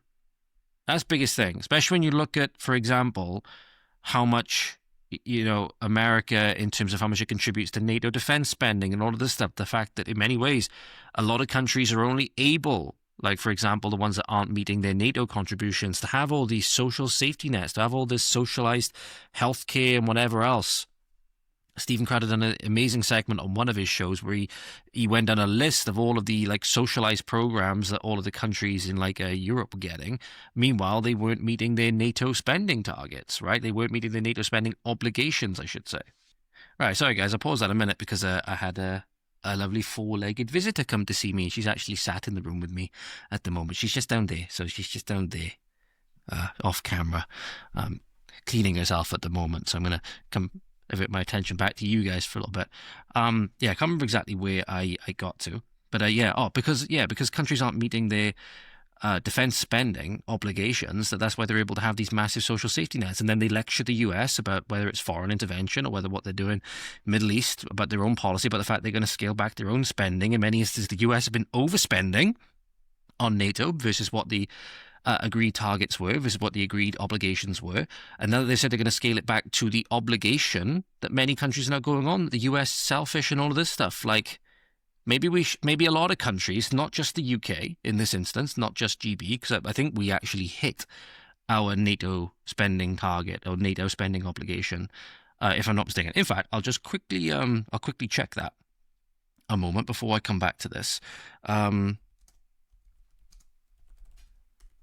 Let me see if I can quickly find it. There we go. So we just about hit the target or the obligation in 2024. So we, according to Google, we spent 2.3% of our GDP on our defense, and the target, which the obligation threshold is 2%. Now, many instances now of European countries in particular, it seems, I think France is one. I know some of the other countries like Spain as well, I don't think hit their targets. Many of them not even meeting half the target as far as I know. And yet we're the same countries that want to go on about the US and stuff like that. Then when they are overspending to make up for that, and then we get those governments get all the extra money to make up their own social safety nets and all of this stuff. You can't blame the US for feeling like they're getting the piss taken out of them a lot of the time. And then when people want to seemingly go on about them and how selfish they are and how anti-Trump they are and how virtuous they are and all of this stuff, can't blame them for making a couple of jokes when they are the ones that hold all the cards and they are the ones that actually seem having anything resembling, a free society where you don't get locked up for memes at the very least. Here's more of that segment, ladies and gentlemen. I know what I look like. I have a mirror. Let's continue. Yeah, there's a lot of anti-Trump sentiment. He is the leader of one of our closest allies. Yep. We should be engaging with him, yes? I think it's very difficult to engage with the tyrant, and I think if you capitulate to all his demands, we're not going to get very far, and we're just appeasing a monster, really. First off, you don't have to appease anything. What are you talking about? Just continue being subservient to your government. Also, it's really hard to take news when we're just talking about their media from a man who's threatened by a basic blacklight. That's something that's pretty tough. Oh, no! It was a monster mash. I told you my contract, I can't go cosmic bowl. Pause that a minute, because the joke here is, I'll rewind it a little bit. You'd probably get thrown in prison for this in the UK. You'd probably get thrown in prison for this in the UK. Especially if you had a large social media following. So let's just see. because I've, put this up on screen now and I've freeze framed this kind of meme, right, that would likely get you locked up in the UK. Let's see how long this show lasts. But imagine it's not going to be, I'm not popular enough for that in the eyes of the government, most likely, right? But who knows? We'll see. Why wouldn't they take the mick out of us? They can make it over there. They're perfectly safe.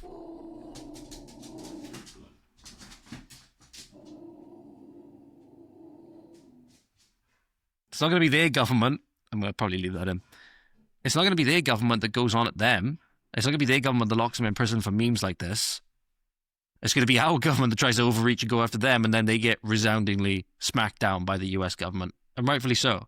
In many instances, it seems at this present moment in time, we need to learn our place. So maybe by making things like this, where we can make jokes and stuff legal, not having people be convicted for them, I was seeing seemingly with Joey Barton at the moment, maybe that'd be a good start. That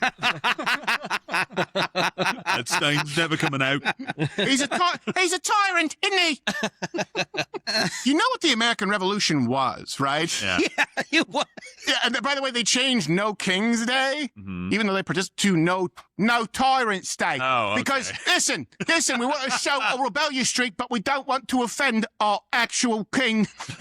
Yeah, we have a king, but he's not a tyrant. That's right. He's not a tyrant. He's a nice guy. By the way, you insult the king, we'll put you in jail for something like that. United States, you can say whatever you want. You can just say whatever you want on social media. Hurt feelings. It's chaos. Yeah. You have any idea how many replies Bon has telling him that he looks like a fetus?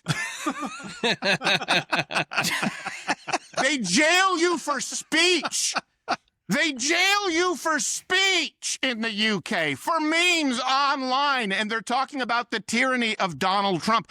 I don't want to take advice on how to govern a free country from people who value freedom 0% whatsoever.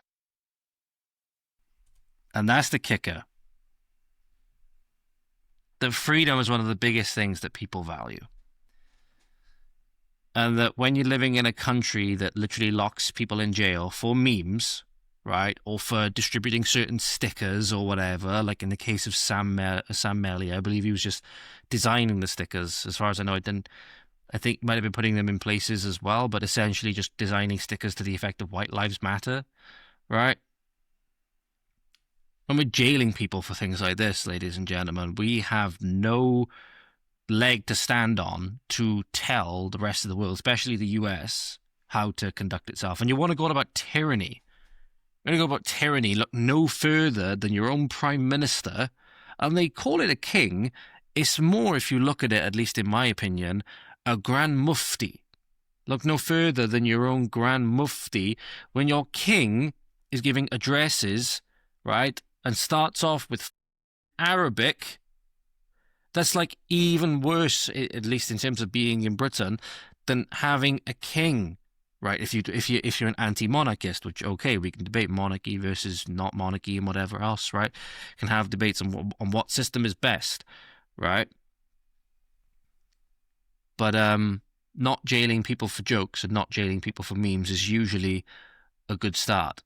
But our institutions, whether it's the BBC and our government, take no end, seemingly, a pleasure of locking people up for thought crimes and locking people up for memes, deplatforming them, debanking them with their PayPal and all manner of things, even when that they are right about things. And they send you to prison, like with Wayne O'Rourke. Then it starts to get serious, ladies and gentlemen. This starts to get serious when you look at people like Wayne O'Rourke, who went to prison being correct about Southport. And I don't know if you've seen recently, he actually very sadly lost his dog, as in his dog sadly passed away. And it was not long after he got out of prison that she ended up passing away. So government deliberately robbed him. I don't care what anybody says. Obviously, a lot of people tend to not view them as part of the family. I certainly do. And I'm not just saying that because mine's led down there either. I'm not just saying that because she's led down there. Although she is being a little and I'm sure you can hear her growling in the background at the moment. Are you good? Are you good? I'm actually pleading your case by you. But they're part of the family like any other, not necessarily exactly equal to humans, but they're a part of the family. And to know then that he was robbed of valuable time he could have spent with his dog and with his family, obviously, with his human family, out because he was thrown in prison for being correct about Southport. We have no ability to tell the US what to do and go on about tyrants when we have our own leader, like the way that he is. But that does bring me on to the next part, ladies and gentlemen, is that public perception does seem to be changing. There's another example of how embarrassing we are on the world stage, ladies and gentlemen. Do you remember Ed Davey writing about tyranny of Donald Trump? You think a leader of the Liberal Democrats, right, one of the irrelevant parties within the UK, would really strike fear into the hearts of the US officials and into Donald Trump in particular? He speaks really strongly, right, you know? He's going to go toe-to-toe with Trump and with Putin-loving Farage and all this stuff, right? He's going to get in the ring and rumble. This is the same Liberal Democrat leader. I'll let the clip play and speak for itself, and you wonder, ladies and gentlemen, why we're a laughing stock on the world stage. This is another reason why. Perfectly encapsulates the out-of-touch, socialist tyranny that we live in.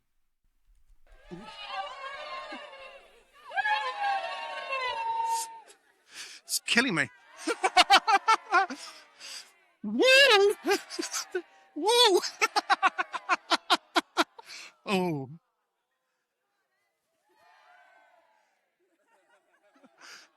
It's a refusal. No. Should I? Yes?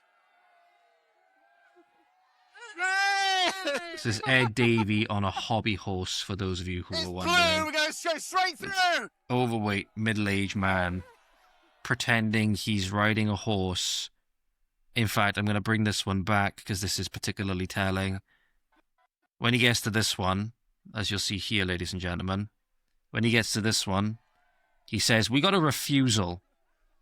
It's a refusal. No. Should I? Yes?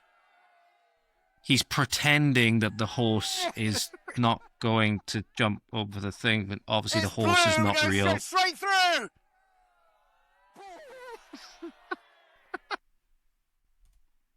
That is the leader of a political party within the UK who thinks, along with Zach Poldansky and all the rest of them, right? Zavid Poldansky and all the others, saying they're going to sit across from Putin and convince him to give up his nukes and so on. I'm sure that they think they can talk tough about any other politician in the world when their society is crumbling, when outside of the walls of that lovely little walled-off community that you see, you have, depending on where it is, you have record high knife crime, you have record underreporting of crimes so that people can get away and say that, oh no, crime's actually on the way down. Oh yeah, it goes down if you stop reporting it. It goes down if you stop reporting it. Phone theft, all manner of other things, child going free, no-go zones for native British people, right? People speaking all manner of foreign languages, calls to prayer going off at like 5 o'clock in the morning and all of these things. And all these other things going on. And then you have the people that are meant to be in charge of solving it, the people who are put in charge of solving it, hobby horsing like there's no problem. But yet they're the ones going about the tyranny and the authoritarianism and the fascism of Donald Trump and Nigel Farage. Give me a break. Give me a break. But you can tell people are tired of it, ladies and gentlemen. You can tell people are tired of it. Normally I'd say the optics of this kind of stuff is not good, but I'm putting this up just purely for illustrative purposes. People are getting sick and tired of it. On Bonfire night, wherever this community was, I don't know where this is, but built a giant effigy to Keir Starmer and set it on fire. This is certainly a spectacle, a bonfire night spectacle, ladies and gentlemen. Have a look at this. This is very, very interesting and shows that the public is not where the leadership is for the most part. So what I am going to do is bring this video up on screen for you. So you can see it's burning. It's a video of Keir Starmer, and it's burning the big effigy. And boom, that's when it just went up, and the flames are really visible now. So I don't know if they put something inside it to make that happen. I don't know. Yeah, this is it's very, very interesting, isn't it? Very, very interesting. So you can tell just regular people are sick and tired of what's going on. Are really sick and tired of what is going on. The ideological rot, not just at the BBC, but, you know, just the whole British political system. But the BBC, we're actually not done yet, ladies and gentlemen. Giving you a couple of examples. This has been over an hour and a half. We are not done talking about the BBC yet. We've got more to talk about with regards to the BBC. So, you would have come across this story a little while ago as well. That the BBC reprimanded, and this goes hand in hand with another one of their politically biased initiatives, ladies and gentlemen, and the way that they lean very hard to the left. It's clear when they reprimand and uphold complaints against a female presenter, Maxine Croxall, for using the correct word to describe somebody who can bear children. She replaced pregnant people with women live on broadcast, and she was reprimanded by the BBC, and they actually upheld the complaints against her. But not only that, I was bringing it up in a moment, the BBC also put a man in a dress and a wig and in makeup on the BBC's top 100 inspiring women list. Right, for, I believe it was the last year. Here's a video of Maxine, ladies and gentlemen, in case you missed it. You'll see the clip coming up on screen now. Malcolm Mystery, who was involved in the research, says that the aged, pregnant people, women, and those with pre-existing health conditions need to take precautions. Malcolm Mystery. So that was the clip that Maxine Croxall got reprimanded and upheld complaints about. She's giving a broadcast and she says, Malcolm Mystery, and then someone I've forgotten, and then says pregnant people, and then sort of rolls her eyes or expresses a gesture of contempt, and this is women, right, which is just correct, right? Let's make no mistake about it. That's just correct. And the BBC said her gesture and tone could express contempt or mockery. And that's just the action. That's just the truth. And people are sick and tired of this, ladies and gentlemen, because it doesn't make no sense. Completely incongruous. Very damaging. It's being deliberately pushed onto children, right, by these disgusting groomers. And we're sick and tired of it. Maxie seemingly had a one moment of sanity before then she seemed to lapse sort of back into regular programming. She's still with the BBC. She'd been reprimanded. She'd had complaints upheld against her for telling the truth, and she's still at the organisation. Maybe there's not exactly that much she could do at the moment, but again, I think that if your employer treated you that way for telling the truth and for actually speaking to the people, people listening in a way that they would understand, right? Not speaking as if you speak to one of these really loony, wokey types. Maybe your talents could be better used elsewhere. Maybe your talents could be better used elsewhere. But as I mentioned, ladies and gentlemen, this is from Tim Davie, the legacy that he left at the BBC from James S's on X. The man below, and this was included in the BBC's top 100 inspiring women of 2024. Let me know if you see something wrong, ladies and gentlemen, with this idea. Yeah. For those of you who aren't watching, but rather listening, is quite obviously a male with tattoos. Seem to be weird breast implants or surgery. It must appear to be some kind of camouflage bra of some kind with, I don't know whether it's a wig or he does some weird kind of transplant. I don't know, most likely a wig with, blue coming down all the way down past his shoulders, and very rather telling male physiognomy, and obviously bright red lipstick as well. That is apparently what passes for one of the top 100 inspiring women in the BBC's eyes, ladies and gentlemen. But they're not ideologically biased. They're not ideologically, bent in any way, ladies and gentlemen. They're not bent on selling a narrative. They're not bent on partisan politics or anything like that. Nope. They're completely unbiased. They're completely intellectually sound. Of course they are. Of course they are. Said to you by the BBC themselves. And finally, I think this is the last example. This is really rather telling, ladies and gentlemen, because the BBC, again, one of the premier left's initiatives is decolonizing our public spaces and stuff like that. We talked about that last time.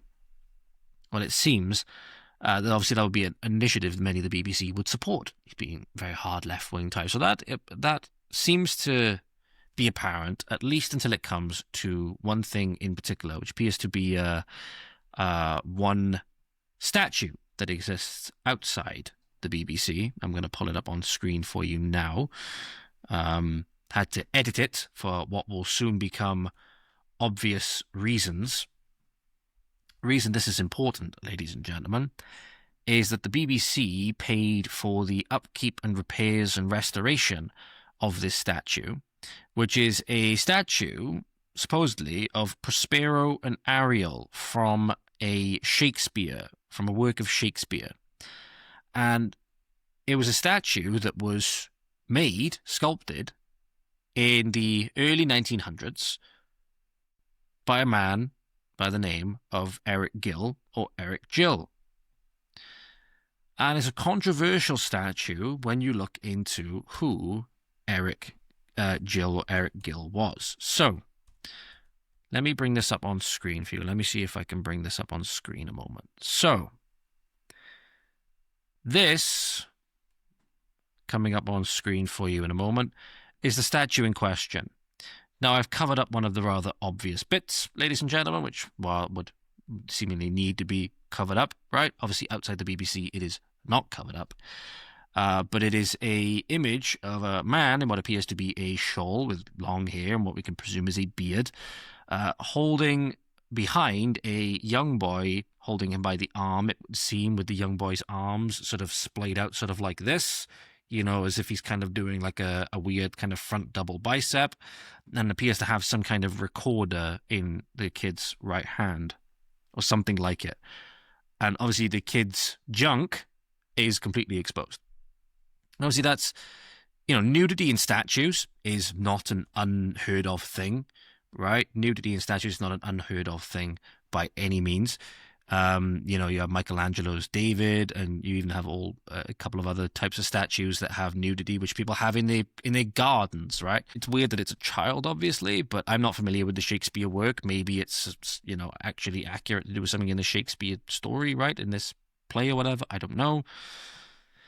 The interesting thing is, ladies and gentlemen, is that Eric Gill, after his death, was found to have abused his own daughters,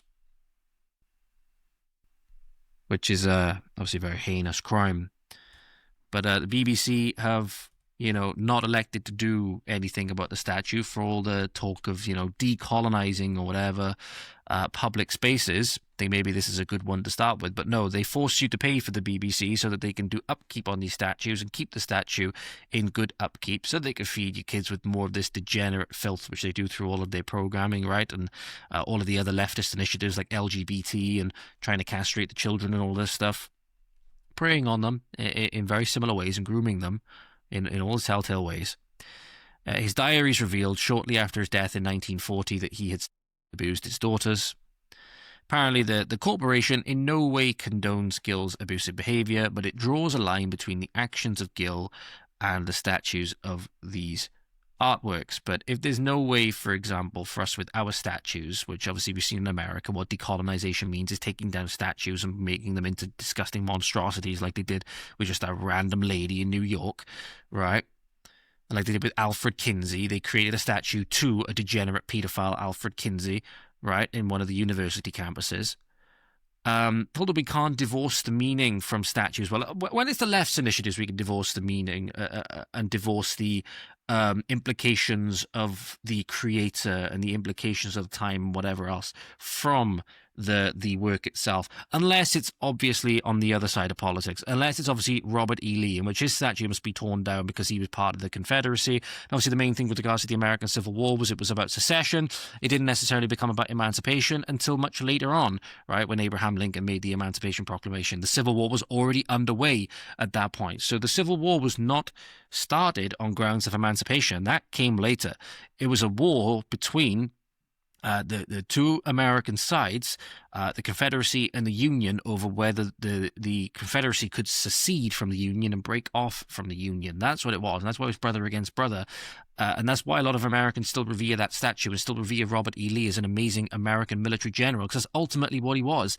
Even if his, military prowess, his generalship, and how good he was sadly, and in this case in American, absolutely sadly, directed at his own people, directed against other Americans, right? And there's other, obviously, then reasons that came up then as well. You can understand why then Americans now understanding what the Civil War meant, and again, they're vowing to never put brother against brother again, would still revere Robert E. Lee for the general that he was. But no, obviously the left decided they want to take all the statues down. Stonewall Jackson statue, all of the others, right? You got to tear them down. You got to decolonize all of this stuff. So if we're going to do that, we're going to do all this like the Tory leader said, we've got to decolonize our public spaces. And then they give 5-figure sums to quote-unquote decolonize the Welsh cake and whatever else. Or 4-figure sums. I can't remember exactly how much it was. They won't do it for this one. That tells you a lot. They won't play the music of, say, Lost Prophets because of what Ian Watkins done, rightfully so. They won't play the music of Gary Glitter because of what he was then later revealed to be, rightfully so. Won't play any of Jimmy Savile's stuff now because of obviously the things that he was exposed to doing, which the BBC knew about, covered up, etc. So they won't play the music of Ian Watkins, they won't play the music of Gary Glitter and all this other stuff. Why would they be so committed to keeping this statue up? Why would they not start with this one? Which has now become, in many people's eyes, a symbol of this disgusting degeneracy that this organisation is responsible for putting out. And it's almost like Gill's kind of legacy and the BBC's output is like just perfectly reflected in this statue. Not to mention that taxpayers are then forced to upkeep it. I would imagine most people would not be upset if this statue was not to be there anymore, especially with the history of the sculptor that created it. But no, the BBC instead force you to pay for its upkeep and its repairs and its protection. I hope you understand, ladies and gentlemen, from all of these examples that we've talked about today, the people coming out and defending the BBC, saying it's unbiased, saying it's all of these things, right? It's not. It's not. It's not truthful.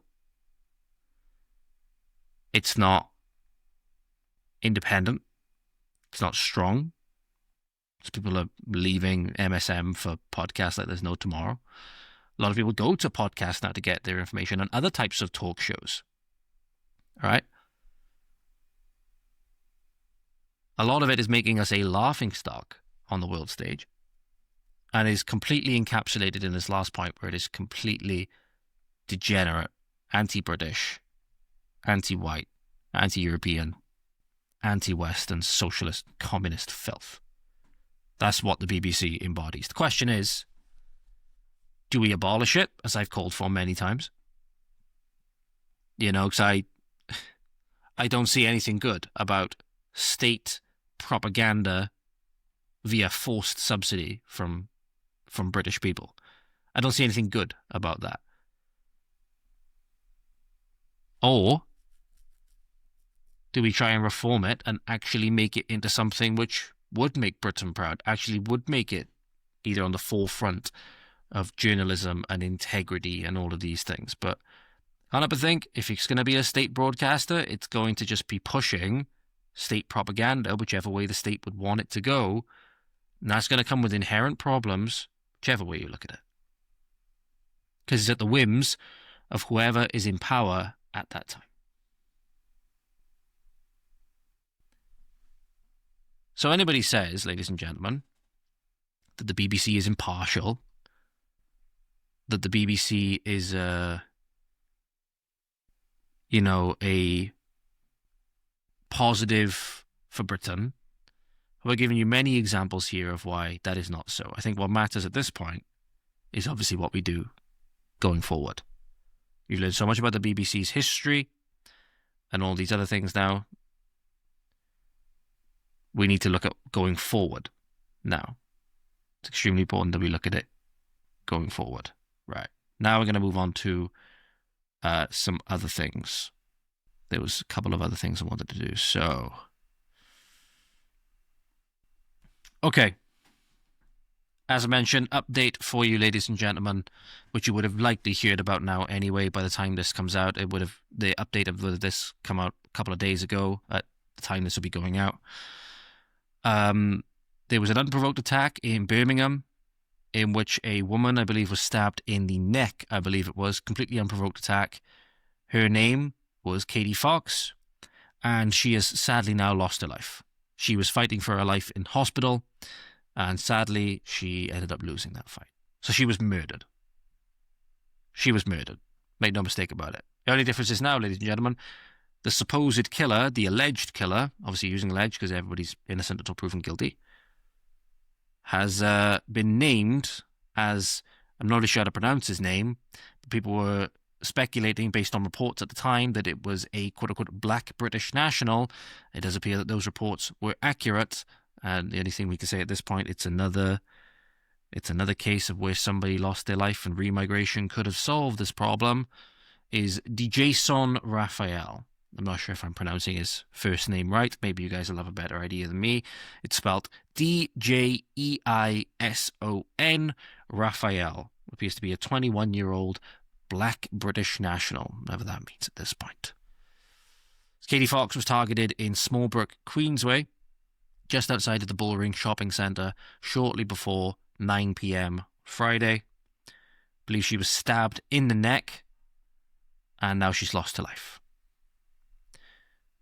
He was previously charged with attempted murder, but now that has been upgraded to murder following Ms. Fox's death.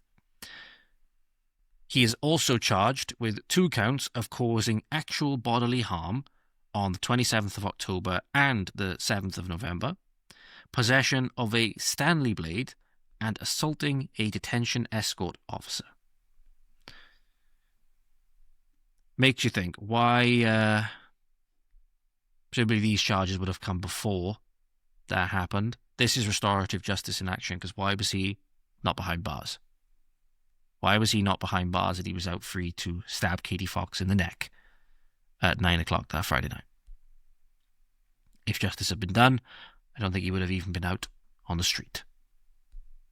Hell, if justice had been done when it should have been done, it can be said that a lot of the crimes that we've been forced to confront now would never, ever have happened, because people would have never, ever have been in this country. And that's ultimately what it will eventually all boil down to, is people being here that should not be here and never, ever should have allowed to have been here. And that's why you should be very angry when the thought comes to mind, ladies and gentlemen, of your politicians selling you out to foreign interests and putting you in danger. Many militant, angry, vengeful, and violent foreigners, for whatever reason. The old government did it for their own political gain. How many of their young girls, your young girls, mind you, that they sacrificed for their political initiatives? Deliberately, knowingly.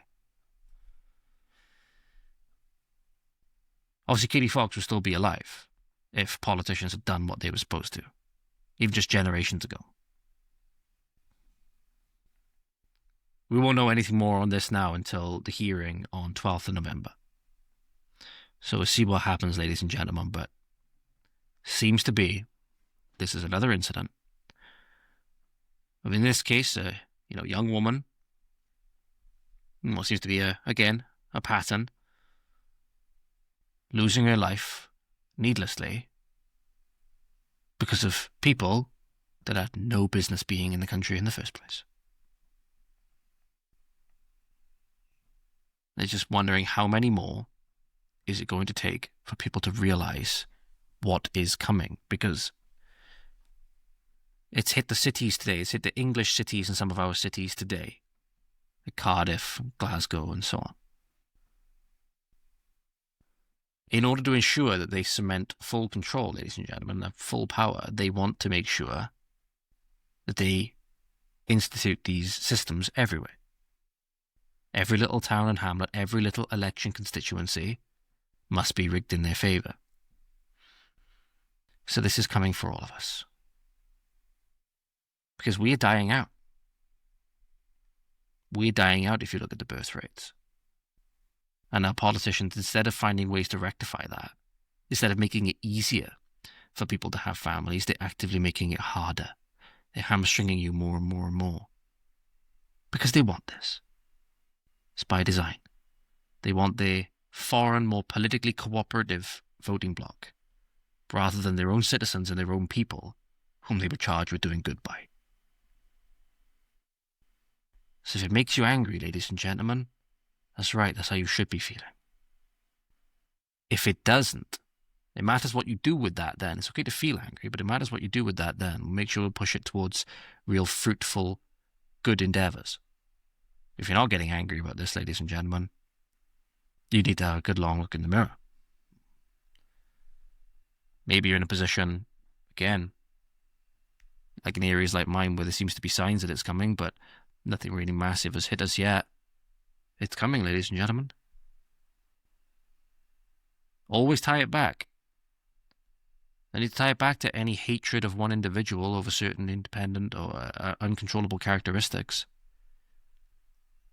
Always link it back to your politician that is screwing you over and just hoping you don't notice. That's what should really make you angry. Cost Katie Fox your life. Could be yours in the near future. Or tomorrow.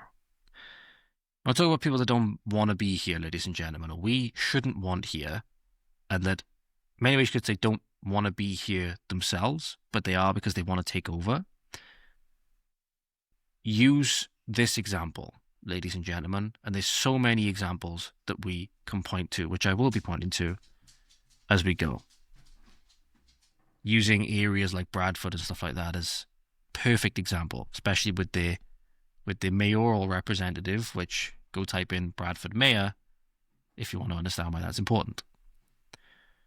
Pro-Palestine mob seem to be made up of foreigners, for the most part, have called an MP a dog and are refusing to listen to him as police stand by. Not only that, they basically reprimand the MP, which seems to be of native British descent, and instead of protecting the MP, which was the victim in this instance of this verbal onslaught, they choose to move him on and not deal with the aggressors, because obviously the police are weak and ideologically corrupted themselves. This is also on the very weekend where obviously we've been honouring our war dead, many of whom these same foreigners have been disrespecting that same war dead, like Alec Penstone, for example, for saying that this is not the country that they fought for, because it isn't. And trying to distort and trying to use our war dead for their own political gain in furtherance of colonization and conquest, ladies and gentlemen. Trying to say that those veterans fought for minorities and so on. They stormed the beaches of Normandy, ladies and gentlemen. You know, there was basically no minorities in this country. Britain was pretty much a complete ethno-state when they stormed those beaches. They weren't thinking of how good their country was going to be made for Africans and Afghans and Pakistanis and Algerians and Uzbeks and all manner of other things, and Hindis and Indians and whatever else. They weren't thinking of that. They were thinking of their sons, their daughters, their wives, whoever else, grandchildren, and the country they were going to be growing up in, free from what they were told was German imperialistic fascism and genocide on their people then. That's what they were told. For the British people, who up until very recently, everyone had a very clear understanding of who they were. Make no mistake, these are not British people. Our veterans didn't fight for them. When you see every one of these people who are not of the people of these isles say that there's certain veterans don't deserve respect because of their political views and because they don't like the colonization and usurpation of their country by foreigners. Understand it's those foreigners that are the problem, not our veterans. Certainly not of our greatest generation that gave their today for our tomorrow. I haven't done anything. Go away. I'm a citizen of this country, and I'm free to do what I want. That's a new thing. We're going to have an adult conversation. We're going to move on. No, don't. Is that my choice? Don't entertain him. I'm asking you a question. Don't entertain him. I was trying to have an adult conversation. They started calling me a dog and swearing at me. I said to him, "Do you?" I haven't done anything. I haven't done anything wrong. I think it's best that we leave it. Why do you think I'm a dog? Officer, can you take this dog away? You think I'm a dog? Perfect example of why, in my opinion, there should be no female police officers. Another great example. Said here to the MP, whom I don't know if he's a Labour MP, Lib Dem, whatever, that we're going to have an adult conversation or what, when he's the one who's being called a dog. Shows you the ideological bent of the police. I don't know what the officer on the right-hand side was trying to say to him then. But this is what happens when you have a weak police force that seemingly is built on the foundations of diversity and virtue signalling and restorative justice and all of these things, the foundations that the leftists have built our police force on. This is what happens. It's weak, the criminals feel more emboldened, and as a result, they start calling those very same elected representatives whom, very likely, they're trying to bend over backwards for these people, mind you, at the expense of their own people. You know, they're then making the criminals feel more emboldened about what they're doing, whether these are foreign jihadis or Anglo jihadis, yet to be seen.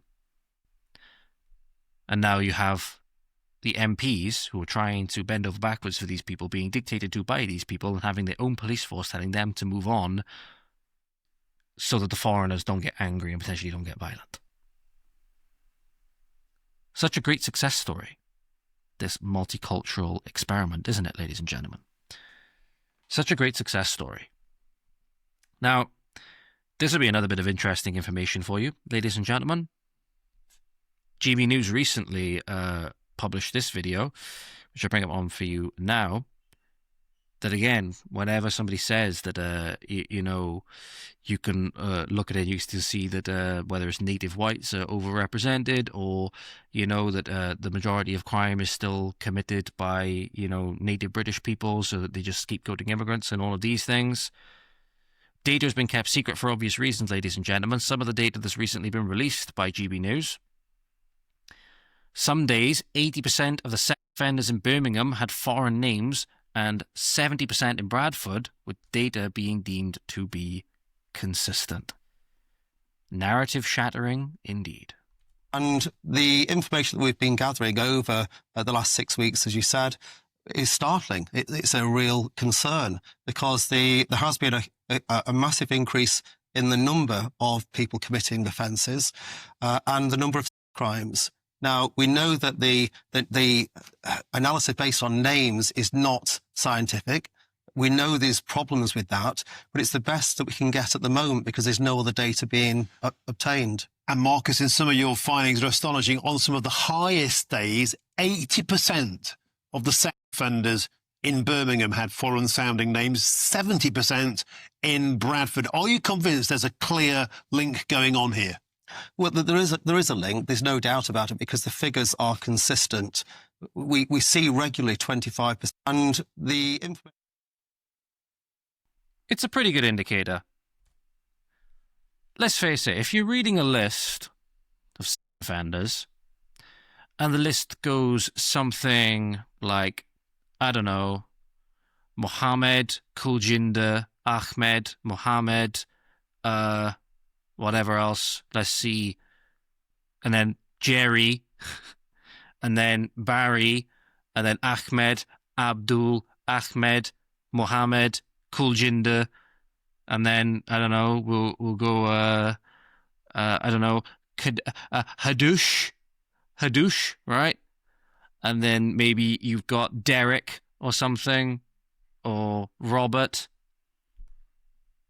maybe you'd think there's a pattern there. Oh, maybe it's another case of that simple, easy to see, and pointing at what appears to be rather a clear conclusion, that lovely skill of pattern recognition. But it tells you a lot, the it won't necessarily tell you where these people are from now, because a lot of the people that have been born here. It tells you a lot when the most common name in many European countries, the UK included, is Mohammed. Tells you a lot, doesn't it? I think it was just in the last year or the last couple of years, the Muslim population, which obviously they're hailing from other parts of the world for the most part, aside from the Anglo-jihadis and the converts, have risen by, I think it's like over 1 million and accounted for about a third of the population growth. That should scare you a lot, ladies and gentlemen. But it's also then no surprise that they start making up more of these numbers. So only further, adds credence to the exact opposite of what the left is saying, that 80% of the offenders in Birmingham had foreign names, 70% in Bradford, and who knows, it could be other areas as well. It could be some Eastern European names, it could be some Poles in there, could be some other things, right? I don't know just what standard names are coming up on top of it. It could be something like a Patrick or something like that, whatever. But it's clear where the majority of these offences are coming from. And it's obviously extremely preventable. And remember Keir Starmer's immortal words, ladies and gentlemen, it was all, as we just go over the 2-hour mark, by design. It was all by design, and is all by design. Still going on by design. You should remember that, ladies and gentlemen, and get extremely angry, especially when the government wants to do everything possible, it seems, to make it harder and harder for you to defend yourselves, all the while emboldening criminals of all ilk, right? This is why the number one thing that I see people pushing for at the moment is to legalize pepper spray. Why are we not going for the absolute best thing that we should be legalizing for the native British person, ladies and gentlemen, which is guns? Guns, guns, guns. Lots of guns. Lots of guns. Guns that fire very fast. Guns that, do a lot of damage. Guns that shoot a lot in one go. And then you do a satisfying and shoot again, Guns. Lots of guns. That's what we should be going with. Because criminals are always going to have them. And it's an important thing to go about with criminals in general. People going on about blunting knives to fight knife crime. You might as well just get regular people to chop off their dicks to fight. Right? Which, let's not give the government any ideas. All you do, as we've seen time and time again now, by disarming the regular populace of law-abiding citizens, you make them more at prey of these would-be criminals, because they know that there's no effective deterrent that is going to result in mortal consequences. And that's really the only thing that's going to really deter a lot of criminals. It doesn't always deter them. It doesn't always deter them, but at least then, not only if the deterrent doesn't work, the consequences will administered by the intended victim, who is the only person that can administer any kind of deterrent and consequence that will really deter crime. It has to be the intended victim. And then the police can come in and do all this stuff afterwards. But in that moment, when somebody has the crazy eyes on you and they want to do something really, really awful and heinous to you, especially if you're a woman, it doesn't matter what the police response time is. And you cannot leave it to luck or good fortune that there's going to be a good Samaritan walking by, or there's going to be a police officer or police car that happens to be going by at the perfect moment to stop something. Not only that, we've seen that in many instances the police will not stop it, and in many instances they'll actively be involved in a lot of heinous crimes, particularly with regards to children. You're leaving your complete safety in the hands of people whom are not going to be there, right? Likely when the attack happens. And you can't rely on 100%. Not a good argument.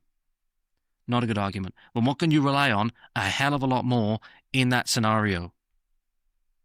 A gun which is on your hip or in your bag or something like that, which very likely won't jam, right? If you take care of it and all these other things, right? Which then you will be trained to use and will have respect for. Which one is more reliable for ensuring that something very evil and very bad, very traumatizing does not happen to you, particularly if you're a young female in many places nowadays? But the biggest thing is, ladies and gentlemen, to remember, Sammy the Bull Gravano, somebody who knows this stuff very well, being involved in the New York Mafia, for example, will say, you can have all the gun control laws that you want. Stricter and stricter gun controls will only harm the regular person walking down the street, the regular law-abiding citizen, because criminals will always have guns if they want them. Whole thing about making laws stricter imposes stricter consequence on already law-abiding citizens, or stricter constrictions on law-abiding citizens that already criminals do not have respect for. You're thinking you're putting a tighter straitjacket on criminals when in reality they don't even have the straitjacket on to begin with because they don't respect the law. You're making the straitjacket tighter for people that already do obey the law and punishing the innocent. Punishing the innocent more and more and more. And enacting cruelty on them by also then refusing them an opportunity to defend themselves when something heinous happens. The only way you can make a good case not for the private citizen to have a gun or some kind of really strong deterrent, right, is to have a police force that is constantly surveilling everything 24/7, that is able to get there at the speed of light, basically, and will always be morally perfect. Not only in that scenario do you have to have a situation like China, surveillance cameras everywhere, everything tracked every single place of every single day, right? So that you know exactly when something's going to take place, and you have the nanny-state surveillance system, which many people are opposed to anyway. But you basically have to have a police system composed of robots then, it would seem.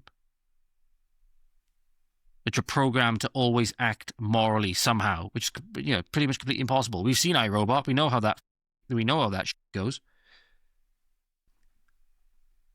When you could just give the regular person a means to defend themselves.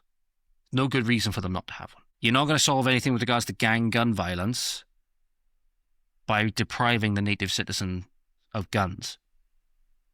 Because there'll always be a man with a gun or a man with another weapon that solves this problem when the person is arrested, right? And the funny thing is, they look at America, people who are very strong gun control advocates, they look at America and they say, look how violent America is with gun violence. And then you find out that not only is it in some of the cities and areas where they have the strictest gun control laws, but if you were to take those cities out of the equation, then the gun violence drops to like 189th or something like that in the world.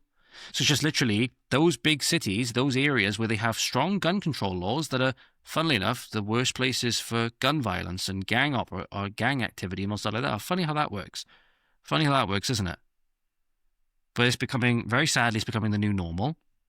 And for the large part, it seems to be an imported problem.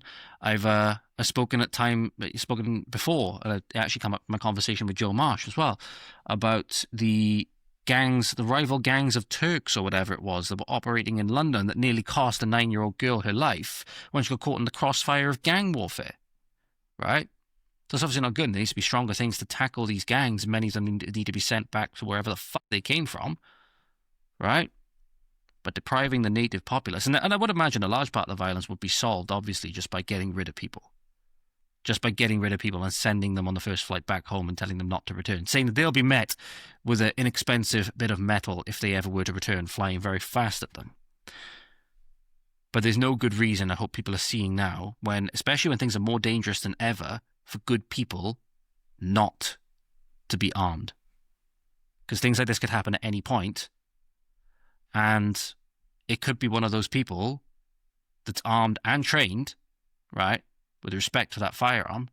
And think about it, that could be another business that could be opened up in many areas. You could actually have licensed instructors that will teach people how to use them, and then you actually have another business which can create jobs, which can pay taxes, and then, hang on, it could actually be used for some good for the community as well. And then kids will grow up, not being either scared of these things or having a respect for these things and understanding how vital that is when it comes time when they're an adult. How good it's going to be and how much of importance it is when they're taking care of their house, their castle, their family. And it will instill a positive culture around them. Positive culture of defending your family and defending yourself and enacting justice and being able to do so. Having the courage to do so as well. But not only that, just if something really bad's going to happen, it's better to have it than to not have it. You know the saying, ladies and gentlemen, it's better to have it and not need it than need it and not have it. Think about that. Think about that the next time somebody totes the fruits of taking away your means of safety, and saying you need to rely on the police and all of this stuff. And they've shown time and time again they can't be relied on.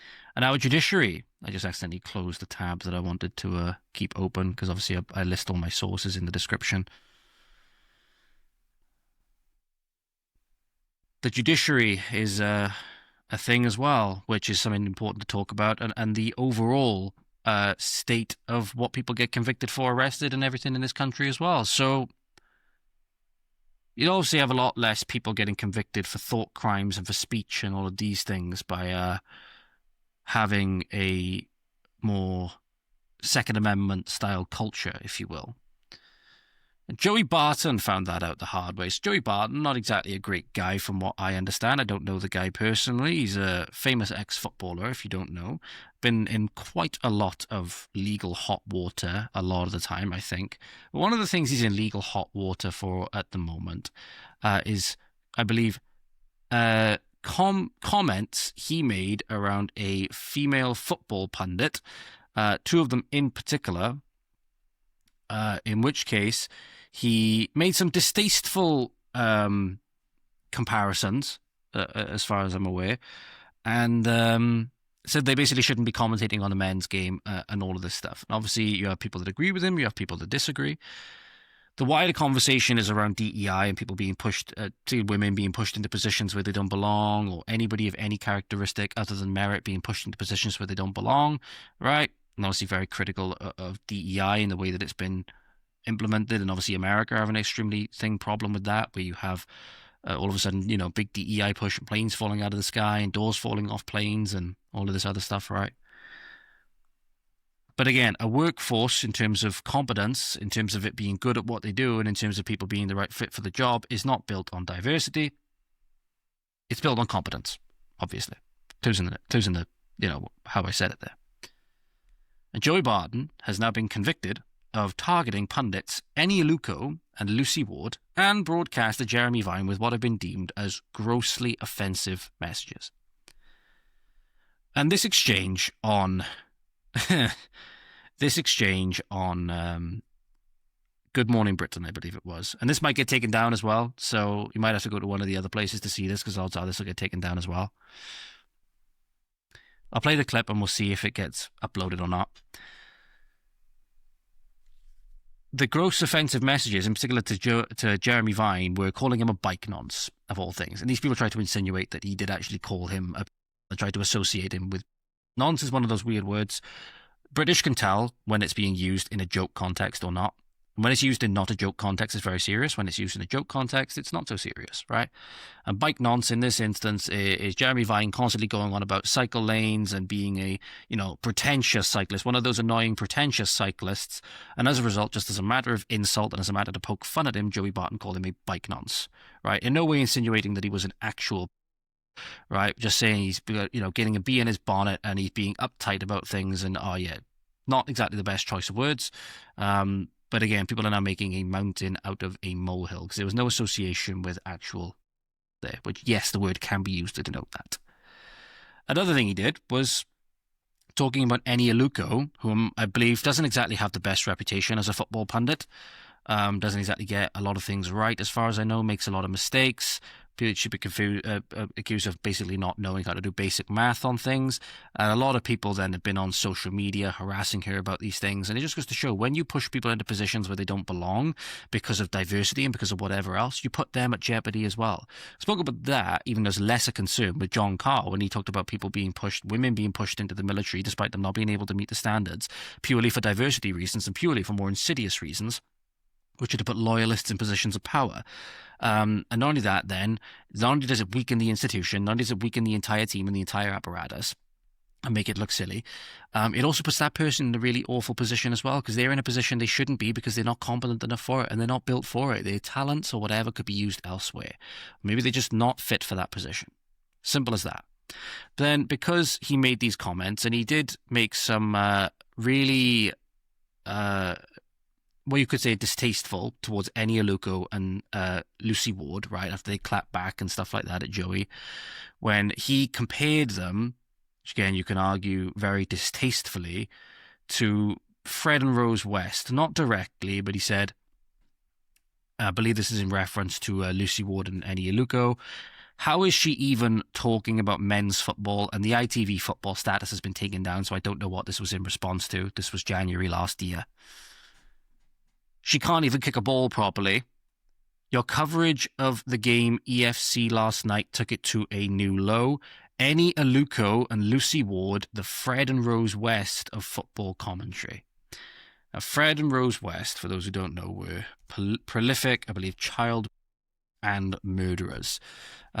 You had Peter and Avro Griffiths, which were dubbed the Fred and Rose West of Barry, and they were, prolific child. They've actually got a Netflix horror story, a British horror story, a documentary, what appears to be, about them on Netflix.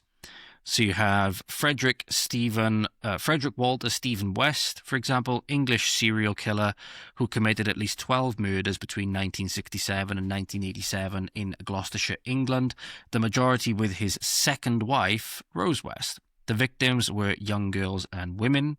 At least 8 of the murders involved West's sexual gratification, included bondage, torture, and mutilation.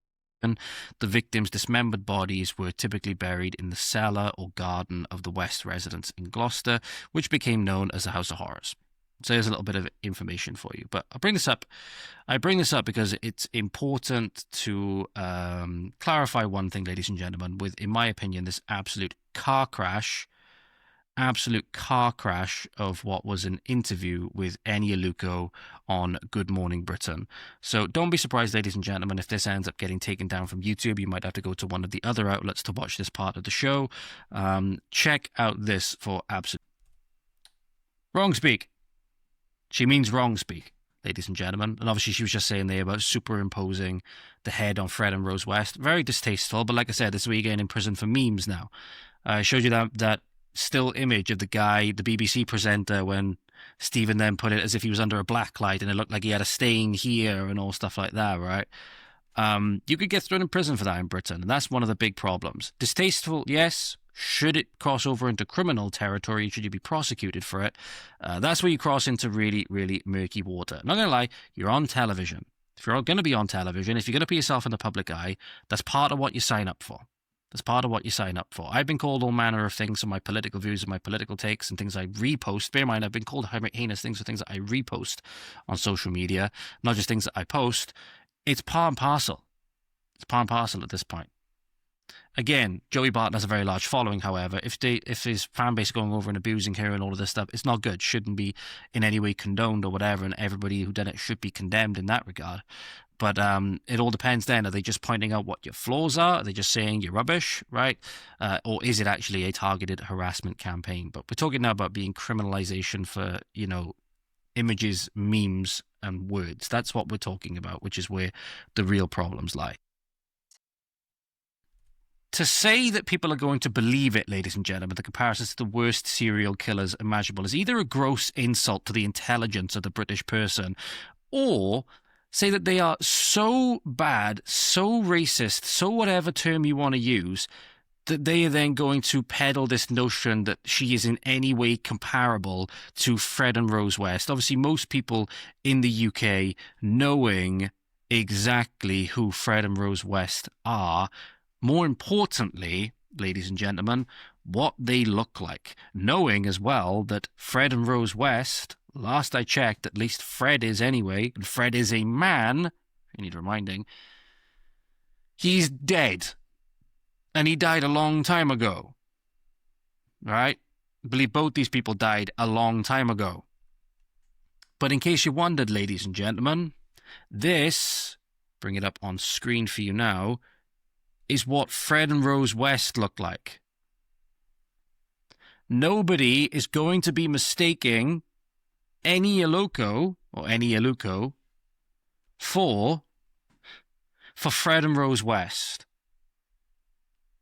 The outright simping in this instance has been something else, in my opinion, insinuating that people are going to see a superimposed image of Eni Aluko, right, and Lucy Ward on the bodies of Fred and Rose West, and think that it is actually Fred and Rose West. When they go and look up Fred and Rose West, in fact, I'll do it for you right now. I did just to get that image, but I'll bring it up for you now. Fred West died 1995. Literally at the start of 1995, according to, this is just Wikipedia, so again, take it with a grain of salt, I guess, but there's no reason to assume that they would have this wrong. He was dead 1st of January 1995, and Rose West is actually still alive. So she's actually still alive. She's 71. She's been in, and she's in prison.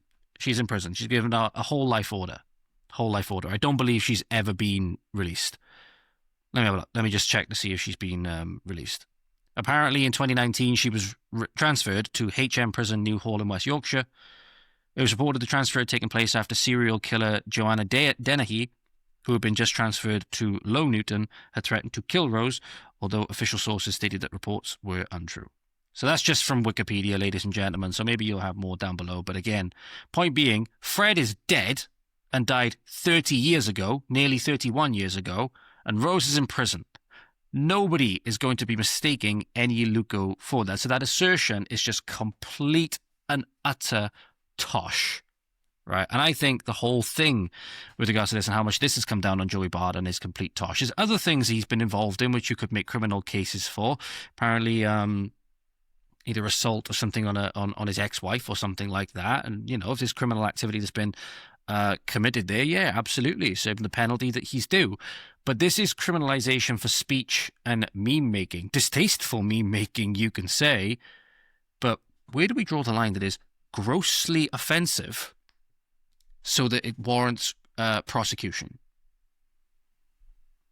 Well, unless it's targeted and repeated harassment, or unless it is a verifiable and credible threat, you could make the argument that there should be nothing that is, quote-unquote, grossly offensive enough to warrant prison time. Now, social ostracization and social consequences, yeah, for sure. And that status where he said the Fred and Rose West of football, ladies and gentlemen, he got pilloried in the comments for it. 3.5 million views, not even 7,000 likes on the thing. Loads of comments, loads of reposts and all of this other stuff, right? Most people just scroll past it, probably ignored it, thinking either this is absurd or I don't care or whatever. Those who were commenting, you've got comments like, wow, that's wild, comparing bad commentary to child murderers. Criticize her presentation skills if you want. That's fair comment. To say she can't even kick a ball properly about somebody with 102 England caps is just plain silly. I was in court during Rose West's trial. Your disrespect for her victims and Ms. Luco is contemptible. There's loads of other funny things in there, you know, funny gifts and stuff like that. You're such a scumbag. You know, all of these comments pillorying on him. In fairness, I don't think you saw him then going on about, oh, I was scared to go outside. I felt that I was under siege, all of this stuff. Now, he's the one that's facing actual legal penalty for it. You see things like this, ladies and gentlemen. This is, again, more and more and more, often to pander to the diversity mob and all of this stuff, that gets us a laughingstock on the world stage.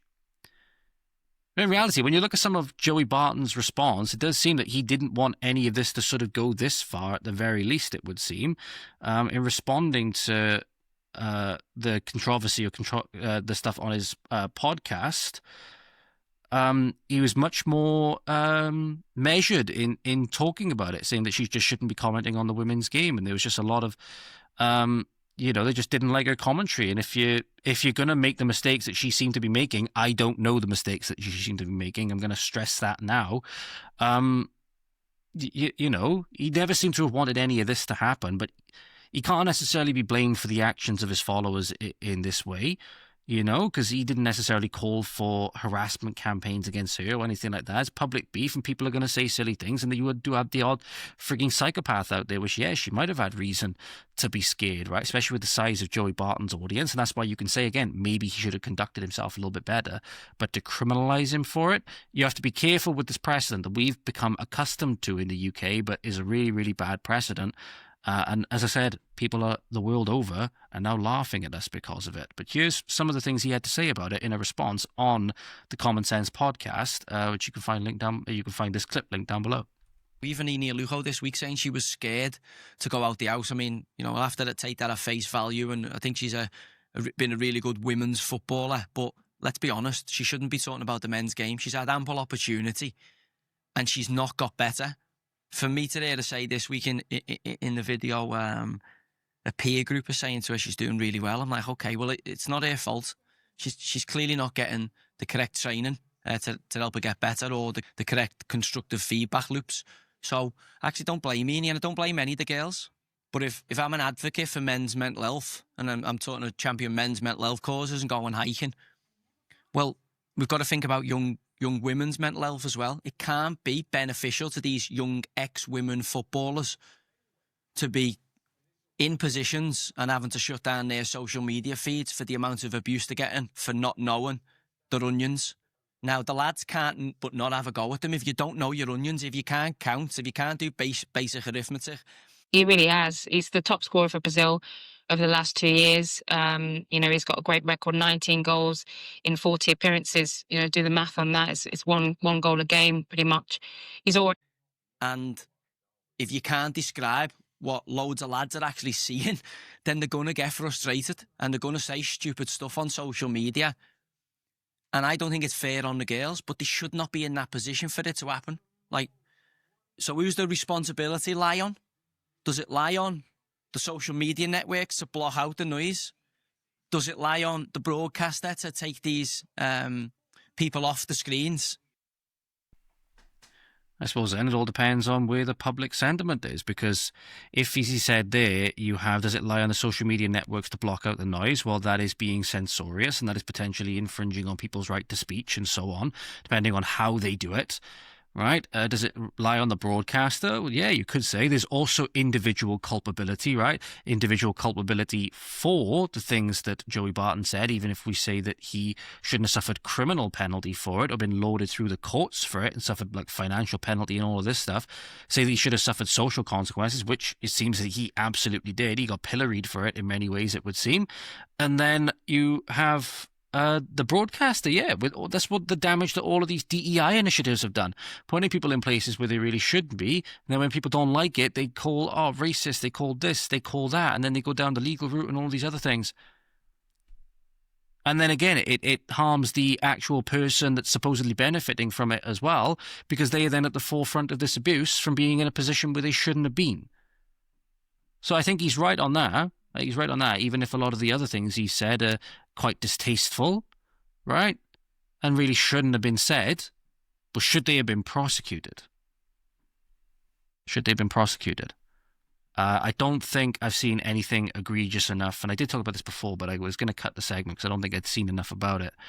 I don't think it's enough to warrant, especially when people say things about taking over Britain, and Bushra Sheikh put out this on X. I'll see if I can find it on my profile, because I responded to it. I thought it was extremely telling.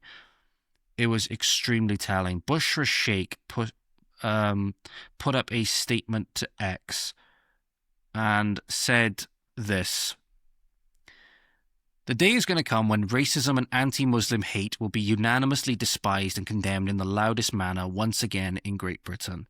Racists and Islamophobes have exposed themselves from within every institution, politics, media, education, and more.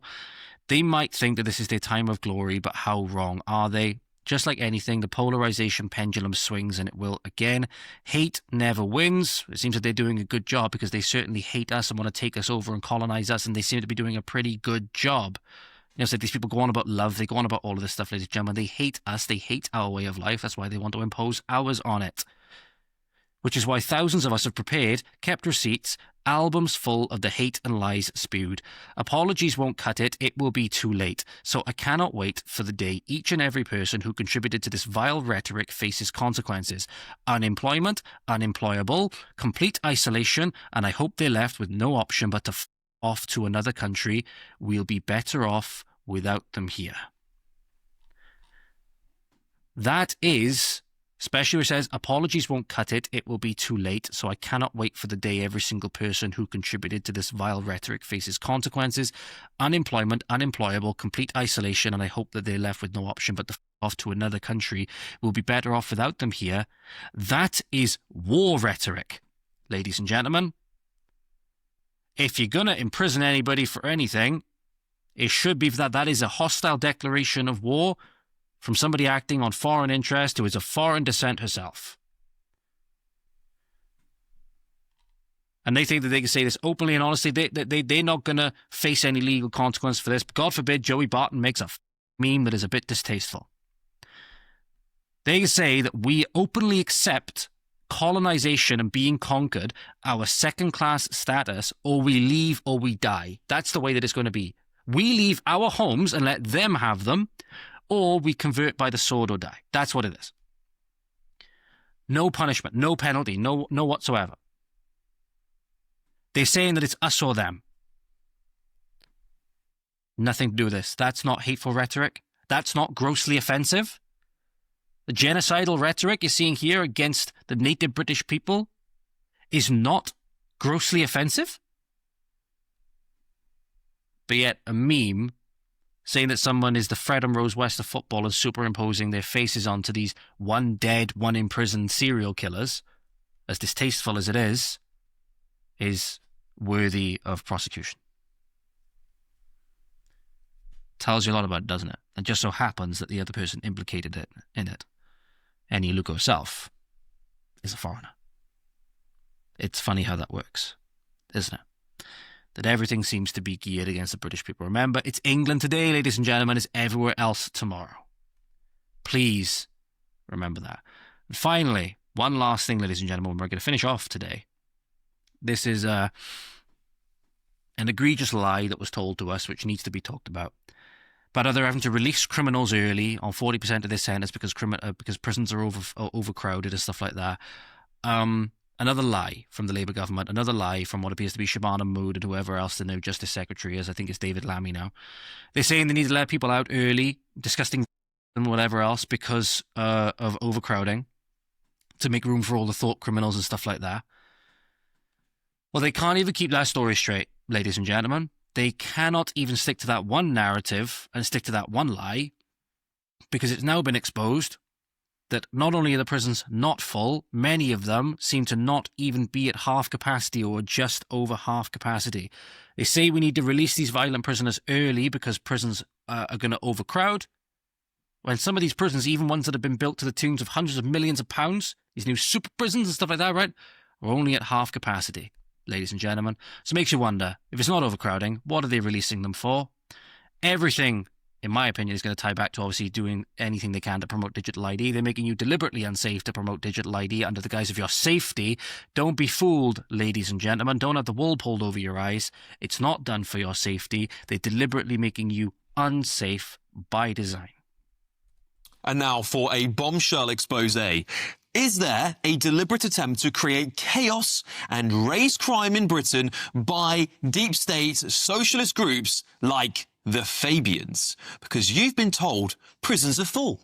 You've been told that we must endure the early release of dangerous criminals on our streets. You've been told this Labour government had no other choice. Well. An explosive exclusive by the Daily Express has revealed 3 of our so-called overflowing prisons are apparently sitting there half empty with hundreds of cells gathering dust. HMP Cookham Wood, meant for the young tearaways who terrorise our communities, is barely a third full. 83 scumbags, in my opinion, in a total of 180 spots. Well, that's almost 100 free spaces just in that prison alone. Then there's HMP Millsike, Britain's shiny new £250 million prison with 1,500 beds. And guess what? It's sitting at under 54% capacity with over 700 empty bunks. What on earth is going on here? David Lammy's